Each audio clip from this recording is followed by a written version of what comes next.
आवाज नाही. ओके, सगळ्यांना आवाज येतोय? सगळ्यांना आवाज येतोय? हॅलो, नमस्कार.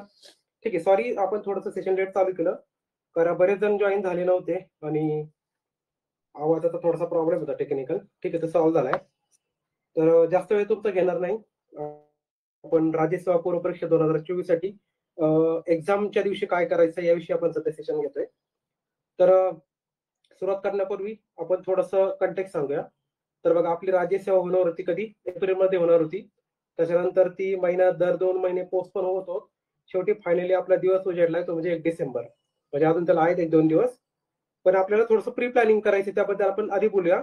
आणि नंतर एक्झाम मध्ये तुम्हाला कसं परफॉर्म करायचंय, म्हणजे कशा प्रकारे तुम्ही पेपर सॉल्व्ह करू शकता जेणेकरून तुम्हाला कट ऑफ क्लिअर करता येईल, ह्या गोष्टी सगळ्या दृष्टीने आपण पाहूया. तर आता हा टाइम रिसोर्सेस डिस्कस करण्याचा नाहीये.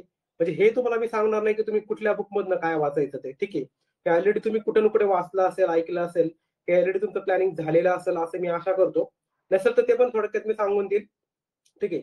तर जसं मी यापूर्वी देखील एका सेशन मध्ये सांगितलं होतं की आपल्याला प्रिलिम जर क्वालिफाय करायचं असेल तर ज्या सब्जेक्टला आपलं आउटपुट रेशो जास्त असतो ते सब्जेक्ट आपल्याला अगोदर करायचे असतात.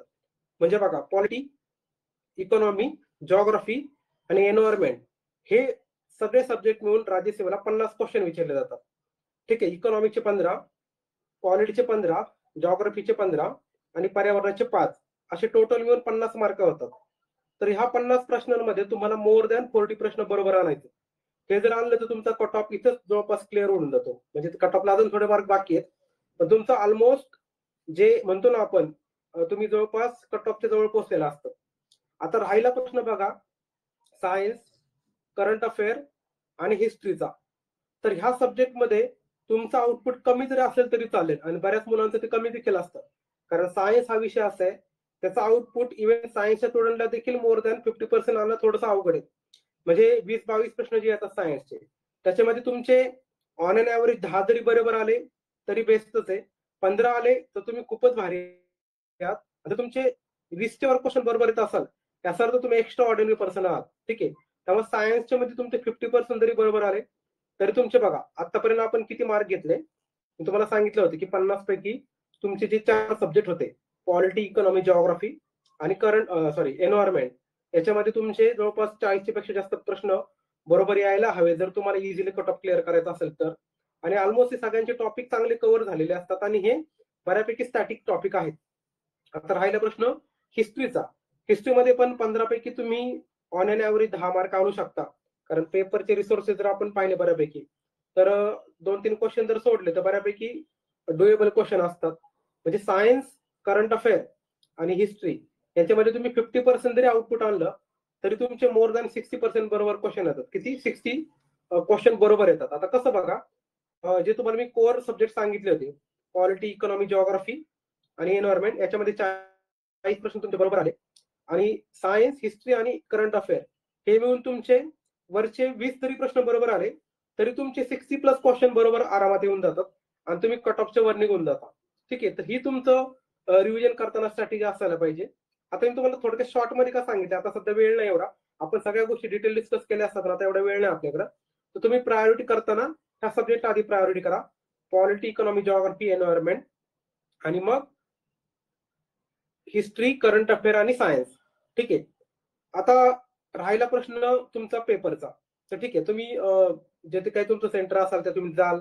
आता मी बाकीच्या गोष्टी ते सांगत बसत नाही लहान मुलासारखे, की तुम्ही सकाळी लवकर उठा आणि जे काय असेल ते त्या गोष्टी आता तुम्हाला सगळ्या, तुम्ही तेवढे हुशार झालेले आहात तर तुम्ही तेवढे मॅच्युअर झालेले आहात, ते तुम्हाला गोष्टी कळतात. राईट. आता एक्झामच्या दिवशी आपल्याला नेमकं काय करायचंय बघा, तुम्ही एक्झामच्या दिवशी किती जरी वाचलं तर तुमचे असे काही 10 MCQ बरोबर येणार नाहीत. तेव्हा पहिली गोष्ट तुम्ही मनामध्ये हे ठेवा की जे तुम्ही आतापर्यंत वाचलंय त्याच्यातनं क्वेश्चन पडणार आहे, आणि हा कॉन्फिडन्स खूप महत्वाचा आहे. कारण बघा, शेवटचा ऑब्जेक्टिव्ह पॅन्डर आहे राज्यसेवेचा, सगळ्यांना माहिती आहे. आणि बरेच जण पॅनिक मोड मध्ये देखील गेलेले असतील. कारण कसं आहे बघा, आपल्यापैकी बऱ्याच जणांचा प्रश्न कसा आहे, की बऱ्याच जणांच्या आतापर्यंत प्रिलिम कधी क्लिअर झालेली नाहीये, तर त्यांची प्रिलिम थोड्या थोड्या मार्कांनी गेलेली आहे. तर त्यांना एक बर्डन असतं की हा शेवटचा अटेम्प्ट आहे, मग माझा होईल का? ऑलरेडी भरपूर सारे लोक, पोस्ट होल्डर लोक सुट्ट्या टाकून आले, क्लास 1 ऑफिसर आले, क्लास 2 ऑफिसर आले, तर त्यांच्या पुढे माझं टिकावं लागेल का? तर असे प्रश्न आपल्या सगळ्यांसमोर असतात. ठीक आहे. तर हे बघा, आपल्या ह्या गोष्टी सगळ्या बाजूला ठेवायच्या. भले तुम्ही पोस्ट होल्डरच्या बरोबर कॉम्पिट करत असाल तरी याचा अर्थ असा आहे की तुम्ही एक्झाम देणारच नाहीये. तुम्ही एक्झाम देणारच आहे ना, बरोबर. मग तुम्ही शेवटचा अटेम्प्ट तुम्ही चांगला का नाही देऊ शकत, बरोबर. आता तुमच्या हातात गोष्ट काय आहे, तर एक्झामला जाऊन पेपर अटेम्प्ट करणे आणि जी तुम्ही स्ट्रॅटेजी अगोदर ठरवले त्यात काही ब्लंडर न करता ती स्ट्रॅटेजी फॉलो करणे. हे बघा, आता स्ट्रॅटेजी चेंज करायचा टाइम नाहीये. मी देखील तुम्हाला सांगणार नाही की तुमची स्ट्रॅटेजी काही चेंज करा. म्हणजे समजा एखादा सब्जेक्ट जर इझी जात असेल, राईट, तर तुम्ही त्याच्यामध्ये जास्त आउटपुट घेणं अपेक्षित आहे.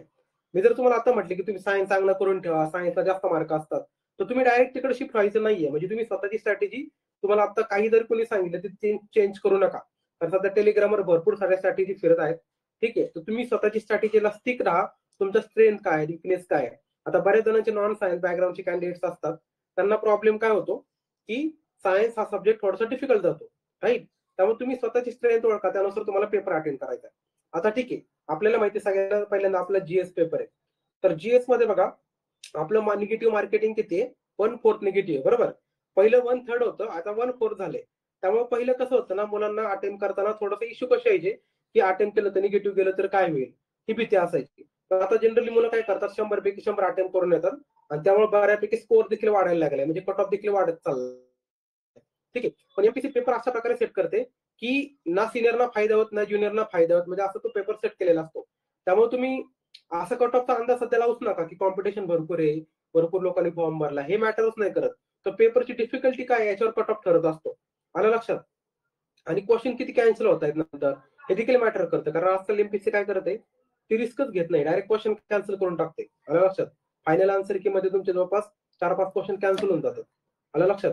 त्याच्यामुळे ह्या सगळ्या गोष्टींचा जर तुम्ही विचार केला तर तुमचा मिनिमम अटेम्प्ट मी सजेस्ट करेल की 80+ शक्यतो मिनिमम अटेम्प्ट ठेवा.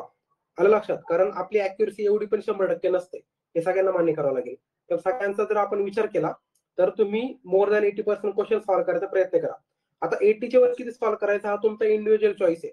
कारण बघा, काहींचं कसं असतं ना, आता मी बरेचसे विद्यार्थी असे पाहिलेत, काही जण 80च्या 80 क्वेश्चन सॉल्व्ह करून येतात, फक्त 80 सॉल्व्ह करतात, जे त्यांना शुअर शॉट येतात. आणि त्यापैकी ते जवळपास 60 एक क्वेश्चन बरोबर आणून त्यांचा कट ऑफ क्लिअर होतो. 60-70 क्वेश्चन बरोबर आणून त्यांचा कट ऑफ क्लिअर होतो, राईट. जर तुम्हाला असं वाटतं की 80 क्वेश्चन सॉल्व्ह करून तुमचा कट ऑफ क्लिअर होणार नाही, तर तुम्ही जास्त रिस्क घेऊ शकता. पण रिस्क घेणं पण डिपेंड कशावर करतं की तो क्वेश्चन मध्ये तुमचे किती ऑप्शन इलिमिनेट झाले हे देखील मॅटर करतं. म्हणजे उगाच कोणीतरी, आजकाल कसं ट्रिकचा भरपूर सारे बॅच झालेत. तुम्ही एखादा ट्रिक ऐकून तुम्ही ऐकता की एक्स्ट्रीम रॉंगच असतं, निगेटिव्ह स्टेटमेंट रॉंगच असतं. असं कधी दरवेळेस पॉसिबल होईल असं याची गॅरंटी नाही. त्यामुळे ती तुमची चॉईस आहे की तुम्हाला रिस्क घ्यायची का नाही घ्यायची. पण शक्यतो 80च्या वर अटेम्प्ट ठेवा, जेणेकरून तुमचा कट ऑफ थोडासा कसा आहे ना, आरामशीर क्लिअर होईल. आता पेपर सॉल्व्ह करायचं आपण थोडं पाहूया. ठीक आहे. तर मी जे जनरली आतापर्यंत सजेस्ट केले आणि ते बऱ्याच जणांना म्हणजे कट ऑफ क्लिअर करायला मदत झाली, ते म्हणजे बघा, मी सजेस्ट करेल की तुम्ही मिनिमम 2 राउंड घ्या. आपला राज्यसेवेचा पेपर आहे.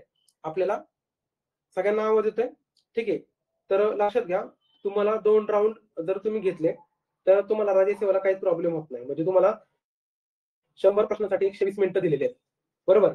आता तुम्ही काय करू शकता बघा, 2 राउंड यासाठी घ्या मी तुम्हाला सांगतोय. कारण तुमचं सिली मिस्टेक होण्याचे चान्सेस असतात जर तुम्ही फास्ट सोडवलं तर. बघा, कंबाईनचा पेपर आपल्याला माहिती आहे की 100 क्वेश्चन आहेत, 100 मार्क आहेत आणि वेळ फक्त 60 मिनिटं असते. कंबाईनला कसं तुम्हाला पहिल्याच राउंडमध्ये सगळे क्वेश्चन मार्क करायचे असतात. तुम्हाला परत यायला चान्सच नसतो. बऱ्याच जणांचे तर क्वेश्चन पाहून पण नाही होत. राज्यसेवेला तसं नाही, तुम्हाला आहे ना 120 मिनिटं भेटले, त्याच्यामध्ये 100 क्वेश्चन आरामात पाहून होतात. त्यामुळे तुम्हाला याच्यामध्ये घाई नाही करायची. मी तर सजेस्ट असं करतो आतापर्यंत. ठीक आहे. आता हे तुमच्यावर डिपेंड करेल बरं का. तुम्ही जर कम्फर्टेबल असाल, उद्या कसं तुम्ही म्हणाल की सर तुम्हीच आम्हाला सांगितले की 2 राउंड करा, मला तर पेपर पण पाहून नाही झाला, असं नका करू. तर हे 2 राउंड मी यासाठी सांगतोय की बऱ्याच जणांचं काय होतं ना, फास्ट फास्ट करण्यामध्ये मिस्टेक होऊन जातं, सिली मिस्टेक होऊन जाऊ शकतात. आता 2 राउंड अटेम्प्ट करायचे कसे हे तुम्हाला मी थोडक्यात सांगतो. बघा, तुम्ही पेपर सॉल्व्ह करण्याला सुरुवात केली. आता पेपर सॉल्व्ह करण्यामध्ये पण 2 वेगवेगळे प्रकार आहेत, लक्षात घ्या. ठीक आहे. आता मी तुम्हाला सगळे राउंड प्रकार सांगणार आहेत, नेमके काय असतात. पहिला प्रकार असतो, काही जण काय करतात की पहिल्या क्वेश्चन पासून सुरुवात करतात, मध्ये कुठलं वेगळं ते काय करत नाही, वेगळं पेज उलटत नाही. ते डायरेक्ट 1 ते 100 सलग क्वेश्चन सॉल्व्ह करत चालतात. ठीक आहे. 1 ते 100 क्वेश्चन सॉल्व्ह केले सलग, राईट. 1 ते क्वेश्चन 100 सॉल्व्ह केल्यानंतर त्यांना काय कॉन्फिडन्स येतो की आपला कुठला क्वेश्चन स्किप नाही झालेला, राईट. ही एक पहिली कॅटेगरी असते. दुसरी कॅटेगरी कुठली असते, काही जण काय करतात, समजा एखाद्याला पॉलिटी इझी जातोय, ठीक आहे, मग ते काय करतात, आधी पॉलिटी सॉल्व्ह करतात. नंतर एखाद्याला समजा इकॉनॉमी इझी वाटतोय, मग ते इकॉनॉमी सॉल्व्ह करतात. असं त्यांची जी स्ट्रेंथ असती आधी ते सेक्शन सॉल्व्ह करतात आणि मग ते काय करतात, वेळ भेटल्यानंतर म्हणजे वेळ ऑफिसला असतो शिल्लक, तर मग राहिलेले ते जे अवघड टॉपिक त्यांना जातात, जसं की सायन्स असेल, हिस्ट्री असेल, करंट अफेअर असेल, असे ते टॉपिक सॉल्व्ह करतात. म्हणजे बघा, पेपर सॉल्व्ह करण्याची तुम्हाला मी 2 मेथड सांगितल्या. एक पहिली मेथड अशी की पहिल्या प्रश्नापासून 100व्या प्रश्नापासून आहे तसं सिक्वेन्स, जे काय सिक्वेन्स दिला पेपरमध्ये ते सिक्वेन्स न चेंज करता आहे त्याचा पेपर सॉल्व्ह करणे. तुमच्यापैकी बऱ्याच जणांनी 10वीची परीक्षा दिली असेल ऑब्व्हियसली, आपण ते करून 10वीत आलोय बरोबर. 10वी मध्ये बघा तुम्हाला फ्रीडम असतं बऱ्यापैकी. आता आमच्या तरी आम्हाला फ्रीडम होतं की आम्ही क्वेश्चन कशाही प्रकारे अटेम्प्ट करू शकत होतो, राईट. म्हणजे सिक्वेन्स चेंज करता येतो आम्हाला. म्हणजे अशा पद्धतीने तुम्ही एमपीसीचा पेपर एकतर अटेम्प्ट करू शकता किंवा किंवा तुम्हाला जसा पेपर दिलाय पहिल्या प्रश्नापासून 100व्या प्रश्नापर्यंत, त्या दृष्टीने तुम्ही पेपर सॉल्व्ह करू शकता. हे तुमच्यावर डिपेंड करेल की तुम्ही आतापर्यंत टेस्ट सिरीज मध्ये कुठला पॅटर्न प्रॅक्टिस केलेली आहे. ऐनवेळी तुम्ही स्ट्रॅटेजी चेंज करू नका. म्हणजे तुम्ही जर टेस्ट सिरीज मध्ये 1 ते 100 सॉल्व्ह केले असतील तसं सॉल्व्ह करा. तर तुम्ही टेस्ट सिरीज मध्ये पहिले तुमचे स्ट्रॉंग टॉपिक सॉल्व्ह केले असतील. स्ट्रॉंग टॉपिक म्हणजे कुठले, जे स्ट्रॉंग सब्जेक्ट आहे, जसे की तुम्हाला पॉलिटी दिली जाते, इकॉनॉमी दिली जाते, जिओग्राफी दिली जाते, हे आधी सॉल्व्ह केले, मग नंतर हिस्ट्री, करंट अफेअर, सायन्स हे घेतले, असं देखील चालेल, राईट. आता हे हे झाले पेपर सॉल्व्ह करण्याचे 2 प्रकार, बरोबर. आता दुसरा प्रकार, हे 2 प्रकार झाले, ठीक आहे. आता हे आपण येऊया राउंड सिस्टीमकडे. तर राउंड सिस्टीम हा काय प्रकार आहे, मी तुम्हाला जसं सांगितलं की आपलं काय होतं ना, एका राउंड मध्ये आपले सिली मिस्टेक होण्याचे बरेचसे चान्सेस असतात. आणि विचार करा, प्रत्येक सब्जेक्टमध्ये जर तुम्ही एक सिली मिस्टेक करत गेला तर जवळपास आपले 7 एक सब्जेक्ट आहेत. म्हणजे 7 क्वेश्चन जर तुम्ही लॉस घेऊन जर गेला तर तुम्ही कट ऑफच्या आरामात बाहेर फेकलं जाता. तर 7 सिली मिस्टेक आपल्याला परवडणाऱ्या नाहीयेत. त्यामुळे मी सजेस्ट करेल की 2 राउंड घ्या. आता 2 राउंड कसे घ्यायचे तुम्हाला सांगतो, ठीक आहे. जे तुम्हाला क्वेश्चन शुअर शॉट येत आहेत, शुअर शॉट म्हणजे काय, तुम्हाला एकतर ते फॅक्ट माहितीये तर तुम्ही त्या ठिकाणी इलिव्हेशन मेथड वापरली, लॉजिक वापरले, असं करून तुम्हाला जर 100% तो क्वेश्चन माहित असेल, राईट, तर त्या ठिकाणी तुम्ही तो क्वेश्चन सॉल्व्ह करायचा. समजा मी काय केलं, पेपर सुरू झालाय आणि मी 100चे 100 क्वेश्चन सॉल्व्ह, म्हणजे सॉल्व्ह नाही म्हणत मी, माझे 100चे 100 क्वेश्चन पाहून झाले. आणि त्यापैकी असं समजा की 60 प्रश्न जे आहेत ना, मला शुअर शॉट येत आहेत, म्हणजे मी 60च्या 60 गोल करून घेतले, राईट. तर तुम्ही आता गोल करायची पण वेगळी स्ट्रॅटेजी, ते देखील मी तुम्हाला सांगतो. सध्या मी आधी हे सांगतो की राउंड कसे घ्यायचे. समजा तुमचे 60 ते 60 प्रश्न तुम्हाला ऍक्युरेटली येतात, म्हणजे शुअर शॉट येत आहेत, त्याच्यामध्ये तुमचा काही डाऊट नाहीये, ठीक आहे. म्हणजे मोर दॅन 90% तुम्ही त्याच्यामध्ये शुअर आहात. तुम्ही ते क्वेश्चन सॉल्व्ह केले, 7 प्रश्न सॉल्व्ह केले. आता जो तुमचा टाइम राहिलाय त्याच्यामध्ये तुम्ही रिस्क काय घेऊ शकता की जे 40 प्रश्न तुमचे राहिले, त्या 40 प्रश्नामध्ये तुम्हाला नेमकं काय करायचंय बघा. त्या 40 प्रश्नामध्ये तुम्ही असं करू शकता की त्याच्यामध्ये जे तुम्ही समजा आपल्याकडे 4 ऑप्शन आहेत. त्या 4 ऑप्शन पैकी सगळ्यात जास्त ऑप्शन कुठल्या प्रश्नामध्ये तुम्ही इलिमिनेट केलेत. समजा 4 पैकी आपल्याला माहिती आहे, आपण जर 3 ऑप्शन इलिमिनेट केले तर आपल्याला डायरेक्ट आन्सर येते, हे तर आपल्याला माहिती आहे. आणि असे प्रश्न तुम्ही पहिल्या राउंडमध्ये सॉल्व्ह केले असतील. दुसऱ्या राउंडमध्ये काय करायचे, तर 4 पैकी तुमचे 2 ऑप्शन इलिमिनेट झालेले प्रश्न असतील, असे प्रश्न तुम्ही सॉल्व्ह करायला घ्यायचे. म्हणजे 50-50 वाले जे तुमचं तिथं डोकं अडलेलं आहे, बरोबर का? 50-50 वाले क्वेश्चन तुम्ही या ठिकाणी सॉल्व्ह करू शकता. जेणेकरून काय होईल, तुमची जी क्वेश्चन बरोबर येण्याची प्रोबॅबिलिटी जी असते ना, ती तुमची मोर दॅन 50% होऊन जाते. आलं लक्षात? असे प्रश्न तुम्ही सेकंड राउंड मध्ये घेऊ शकता. आणि वेळ मिळाला तर तुम्ही काय करू शकता, तिसरा राउंड देखील घेऊ शकता. त्याच्यामध्ये समजा तुमचा एकच ऑप्शन तुमचा एलिमिनेट झालाय, तर राहिलेल्या 3 पैकी तुम्हाला काय तुक्का लावायचा आहे का? आता बघा, तुक्का लावायचा तुमचा इंडिव्हिज्युअल चॉईस आहे. बऱ्याच जणांना काय वाटतं, की असं पण आता 60च्या वर आपण रिस्क घेतलेलीच आहे, तर मग आपण राहिलेल्यामध्ये रिस्क का घेऊ नये, असं बऱ्याच जणांना वाटतं. पण हे देखील मी याच्यामध्ये तुम्हाला मी प्रिकॉशन सजेस्ट करेल. जर तुम्ही याच्यावर प्रॅक्टिस केलेली असेल तरच ते तुक्केबाजी का, नाही तर काय होईल, कधी-कधी आपण निगेटिव्ह मध्ये जातो. म्हणजे तुमचा कट ऑफ क्लिअर होणार असेल तो देखील तुम्ही निगेटिव्ह मध्ये घेऊन जाता. असं करू नका. जर तुम्ही प्रॅक्टिस केली असेल तरच मी सजेस्ट करेल की तुम्ही जे आपण म्हणतो ना रॅन्डम ब्लाइंड तुक्का म्हणतो, तसं ते तुक्केबाजी करा. पण शुअर शॉर्ट वाले क्वेश्चन सोडू नका. म्हणजे अंदाजे कसं आपल्याला 50-60 क्वेश्चन आरामात येत असतात बऱ्यापैकी. हां, जर तुम्ही सिन्सिअरली अभ्यास वर्षभर केला असेल तर. ठीक आहे. हे मी असं म्हणत नाही की तुम्ही कुठलीतरी ट्रिकची बॅच करून आले, तुम्ही 60 प्रश्न बरोबर केले, तर असं नाही. ज्यांनी सिन्सिअरली वर्षभर अभ्यास केलेला आहे, ठीक आहे. भले मग ते राज्यसेवेचे असो नाही तर कंबाईन वाल्यांना पण आजकाल कंबाईनचा आणि राज्याचा सिलेबस सेमच आहे, लक्षात घ्या. फक्त क्वेश्चन विचारायचा पॅटर्न थोडासा वेगळा आहे. कंबाईनला कसं फॅक्च्युअल क्वेश्चन जास्त असतात. कन्सेप्टचे प्रश्न थोडेसे कमी असतात. आणि वन लाईनर कंबाईनला प्रश्न जास्त आहेत. त्या तुलनेत राज्यसेवेला कन्सेप्च्युअल प्रश्न जास्त आहेत. मल्टिपल बीट वाले क्वेश्चन. मल्टिपल बीट वाले म्हणजे कसे? तर वर तुम्हाला दिलंय A, B, C, D आणि खाली ऑप्शन मध्ये दिलंय की 1, 2, 3, 4 याला म्हणायचं मल्टिपल बीट वाले क्वेश्चन. असे प्रश्न राज्यसेवेला बऱ्यापैकी जास्त असतात. कारण का? राज्यसेवेला टाइम तुम्हाला जास्त भेटतो म्हणून. ठीक आहे. तर फक्त डिफिकल्टी लेव्हल प्रश्नाची चेंज होती. त्यामुळे कंबाईन वाल्यांचं असं नाही की कंबाईन वाल्यांना याच्यामध्ये काय ड्रॉबॅक आहे. उलट कंबाईन वाल्यांना फॅक्च्युअल क्वेश्चन मध्ये फायदा होतो डायरेक्ट, राईट. तर तुम्ही मॅटर नाही करत तुम्ही कंबाईनवाले का राजेसेवाले. जर तुम्ही राजेसेवा देत असाल तर तुम्ही राजेसेवाच्या माइंडसेटने पेपर सॉल्व्ह करा. ठीक आहे. आता मी तुम्हाला काय सांगितले की राऊंड सिस्टम सांगितले की तुम्ही पहिल्या राऊंड मध्ये जे शॉर्ट क्वेश्चन सॉल्व्ह येत आहेत ते सॉल्व्ह करा. त्याच्यामुळे काय होतं बघा, आता तुम्ही म्हणाल की सर राऊंड सिस्टम वगैरे ठीक आहे, पण राऊंड सिस्टम सॉल्व्ह करायचा फायदा काय? तर हे सगळं मी तुम्हाला का सांगतो की हे एक्सपेरिमेंट मी स्वतःवर देखील केलेत आणि माझ्या स्टुडंटवर देखील केलेत. त्याच्यावर मला असं म्हणजे रिझल्ट मिळाले की जे तुम्ही प्रश्न पहिल्या राऊंड मध्ये सॉल्व्ह करताना कसं असतं, तुमचं माइंड फ्रेश असतं, त्या ठिकाणी माइंड बऱ्यापैकी चालत असतं. तर 60 म्हणजे तुम्ही जेवढे काही क्वेश्चन सॉल्व्ह केलेले असतील त्यापैकी तुमचे मोर दॅन 90% क्वेश्चन बरोबर येतात. लक्षात घ्या. तुम्ही स्वतः कधी टेस्ट सिरीज मध्ये ट्राय करून पाहिलं असेल की पीओके सॉल्व्ह करताना लक्षात आलं असेल तर मोर दॅन 90% हिट रेशो तुमचा त्या ठिकाणी असतो. ठीक आहे. तर 90% क्वेश्चन बरोबर आले तर काय होतं, तुम्ही सेकंड राऊंड मध्ये भले तुम्ही किती गणला म्हणजे जर तुमचे निगेटिव्ह आले तरी तुम्ही कट ऑफ मध्ये ना क्लिअर होऊन जाता. आता तुम्हाला मी एक्झाम्पल देतो बघा. समजा मी 100 पैकी समजा मी पहिल्या राऊंड मध्ये 7 प्रश्न सॉल्व्ह केले. ठीक आहे. 60 प्रश्नापैकी लक्षात घ्या मी काय म्हणलं, तुमचा सक्सेस रेशो किती आहे? 90%. 90% सक्सेस रेशो म्हणजे किती? 60 प्रश्नांचे 90% केल्यानंतर किती होतात? 954. ठीक आहे. म्हणजे 60 पैकी तुमचे 54 प्रश्न काय झालेत? बरोबर आले. बरोबर का? आता मला निगेटिव्ह वगैरे करत नाही बघा. मी 54 काय करतो?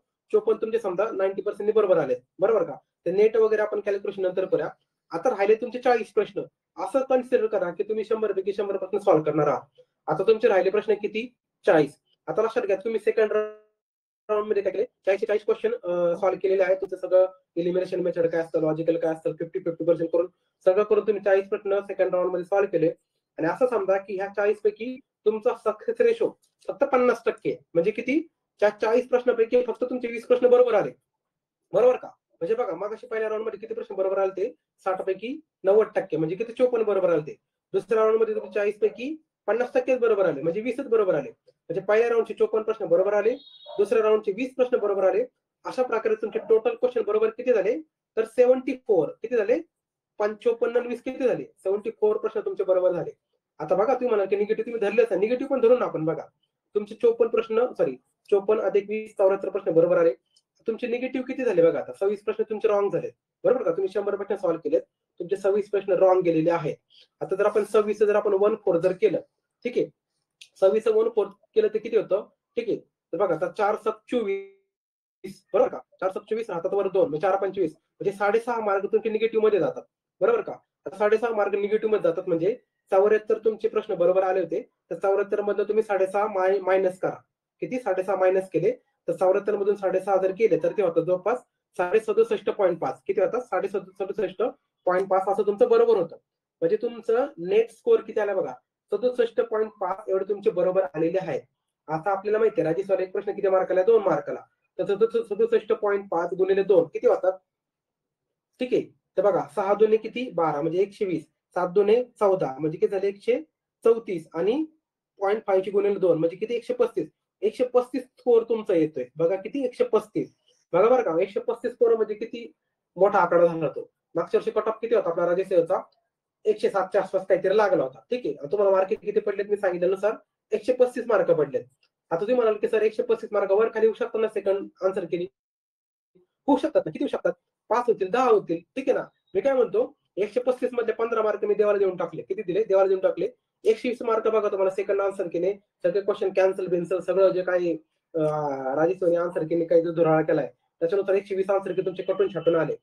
120 मार्कावर बघा तुम्ही आरामशीर काय करू शकता? राजेश मुख्य परीक्षेचा अभ्यास करू शकता. आलं लक्षात? अशा प्रकारे तुम्ही 2 राउंड जर वापरले तर काय करू शकता? प्रिलिम आरामात क्लिअर करू शकता. राईट? तर आता बऱ्याच विद्यार्थ्यांचा प्रश्न आहेत. आपण प्रश्न सगळ्यांचे घेणार आहेत. मला फक्त माझ्यासाठी सांगू द्या एकदा म्हणजे कसं आहे ना, आपण सगळ्यांचे प्रश्न थोडं हे करूया. आता बऱ्याच जणांना आहे ना कसं झालंय अभ्यास करायला थोडंसं म्हणजे वर्ष म्हणजे बघा आपली परीक्षा होणार होती एप्रिलमध्ये आणि बऱ्याच जणांना काय झालंय तोच अभ्यास करून थोडंसं बोर झालंय. काहींचं असं झालंय की वाचले पण आठवत नाहीये. काहींचं असं झालंय की वाचलंय पण आठवतंय पण. पण एक्झामची कुठेतरी अँक्झायटी राहायची की आता एवढी कॉम्पिटिशन आपलं होईल का? राईट? तर त्यांना मला एकच सांगायचंय, बघा तुम्ही ही परीक्षा देताना काय गोष्ट विचार करून परीक्षा देताय, ती स्वतःला पहिली गोष्ट आठवा. म्हणजे पहिली गोष्ट म्हणजे तुम्हाला परीक्षा द्यायची की हे महत्वाचं आहे, बरोबर का? ऑब्व्हियसली तुम्ही परीक्षा देणार जर तुम्ही फॉर्म भरलाय, तर जर तुमची बाकीची कुठली एक्झाम नसेल, राईट? तर त्या दिवशी फक्त माझ्या मते यूपीएससीची फॉरेस्टची एक्झाम आहे. तुमच्यापैकी जर कोणी यूपीएससी फॉरेस्टला नसेल, तर ते ऑब्व्हियसली सगळ्याच एक्झाम देणार असतील. एक्सेप्ट जर तुमचं काही वेगळं काही एक्स्ट्रा इमर्जन्सी कारण असेल, तुम्ही जर एकदम ऍक्सिडेंट झालाय किंवा अजून काही झालंय, तर तुम्ही परीक्षा देणार नाही, राईट. मग तुम्ही परीक्षा ऑलमोस्ट देणार आहे. आता तर परीक्षा द्यायचीच आहे, तर मग निगेटिव्ह अँगलने काय द्यायची? जर शेवटचा अटेम्प्ट आहे ना, तर आपण काय म्हणतो ना, असं पण आपले वाटोळ झाले, तसं पण आपण वाटोळ झालं. आपलं म्हणत असतं बघा खाजगीमध्ये, की आपल्याकडं क्लिअर क्वेश्चन आहे बघा आपल्याकडे. तसं जर पाहिलं ना, आपल्याकडे राज्यसेवेची वर्षभरामध्ये आता एकदा एकच एक्झाम होते, बरोबर का? वर्षभरात का आपल्या काय 2-2 एक्झाम होत नाही पूर्व परीक्षेच्या, राईट? तर एकच एक्झाम आहे आणि पुढची परीक्षा तुम्हाला माहिती आहे. पुढची पूर्व परीक्षा कधी होणार आहे? तुम्ही सगळ्यांनी जर लेटेस्ट टाइम टेबल पाहिलं असेल, पुढची राज्यसेवेची पूर्व परीक्षा होणार आहे सप्टेंबर 2025 मध्ये. विचार करा, सप्टेंबर 2025 मध्ये आपली 24ची एक्झाम होणार होती एप्रिलमध्ये, ती होत आली डिसेंबरमध्ये. म्हणजे मोर दॅन 6 मंथ ती डिले झाली. विचार करा 2025 ची पूर्व परीक्षा कधी होणार? त्याची मुख्य परीक्षा कधी होईल 2026 मध्ये. त्याचे इंटरव्ह्यू वगैरे कधी होतील? जॉइनिंग वगैरे 2027 मध्ये. आलं लक्षात? म्हणजे अजून 2022चं जॉइनिंग आलेलं नाही पोरांना. आता 2024 संपायला आला. मग तुम्ही एवढी वाट बघत बसणार आहे का? तुम्हाला एवढी वाट बघायला वेळ आहे का? आलं लक्षात? तर तुम्ही पुढच्या अटेम्प्टचा विचार करूच नका. आणि पुढचा अटेम्प्ट आपल्याला माहिती आहे डिस्क्रिप्टिव्ह पॅटर्न होणार आहे. बरोबर? डिस्क्रिप्टिव्ह अटेम्प्ट असल्यामुळे तुम्ही त्याचा विचार देखील करू नका. डिस्क्रिप्टिव्ह पॅटर्नचे खूप वांदे आहेत. म्हणजे मी टीका करत नाही कुठल्या गोष्टीवर. पण सध्या तुम्हाला माहिती असेल की एफपीएससीचे पेपर वगैरेचा काय घोळ चालू आहे. त्यामुळे डिस्क्रिप्टिव्हच्या मागे लागण्यापेक्षा तुम्ही सध्या ऑब्जेक्टिव्हवर स्वतःची पोस्ट काढून घेण्याचा विचार करा. तर तुम्हाला एवढं जरी मोटिव्हेशन सफिशियंट असेल तर तुम्ही आरामात प्रिलिम चांगल्या मार्कांनी क्वालिफाय कराल. ठीक आहे.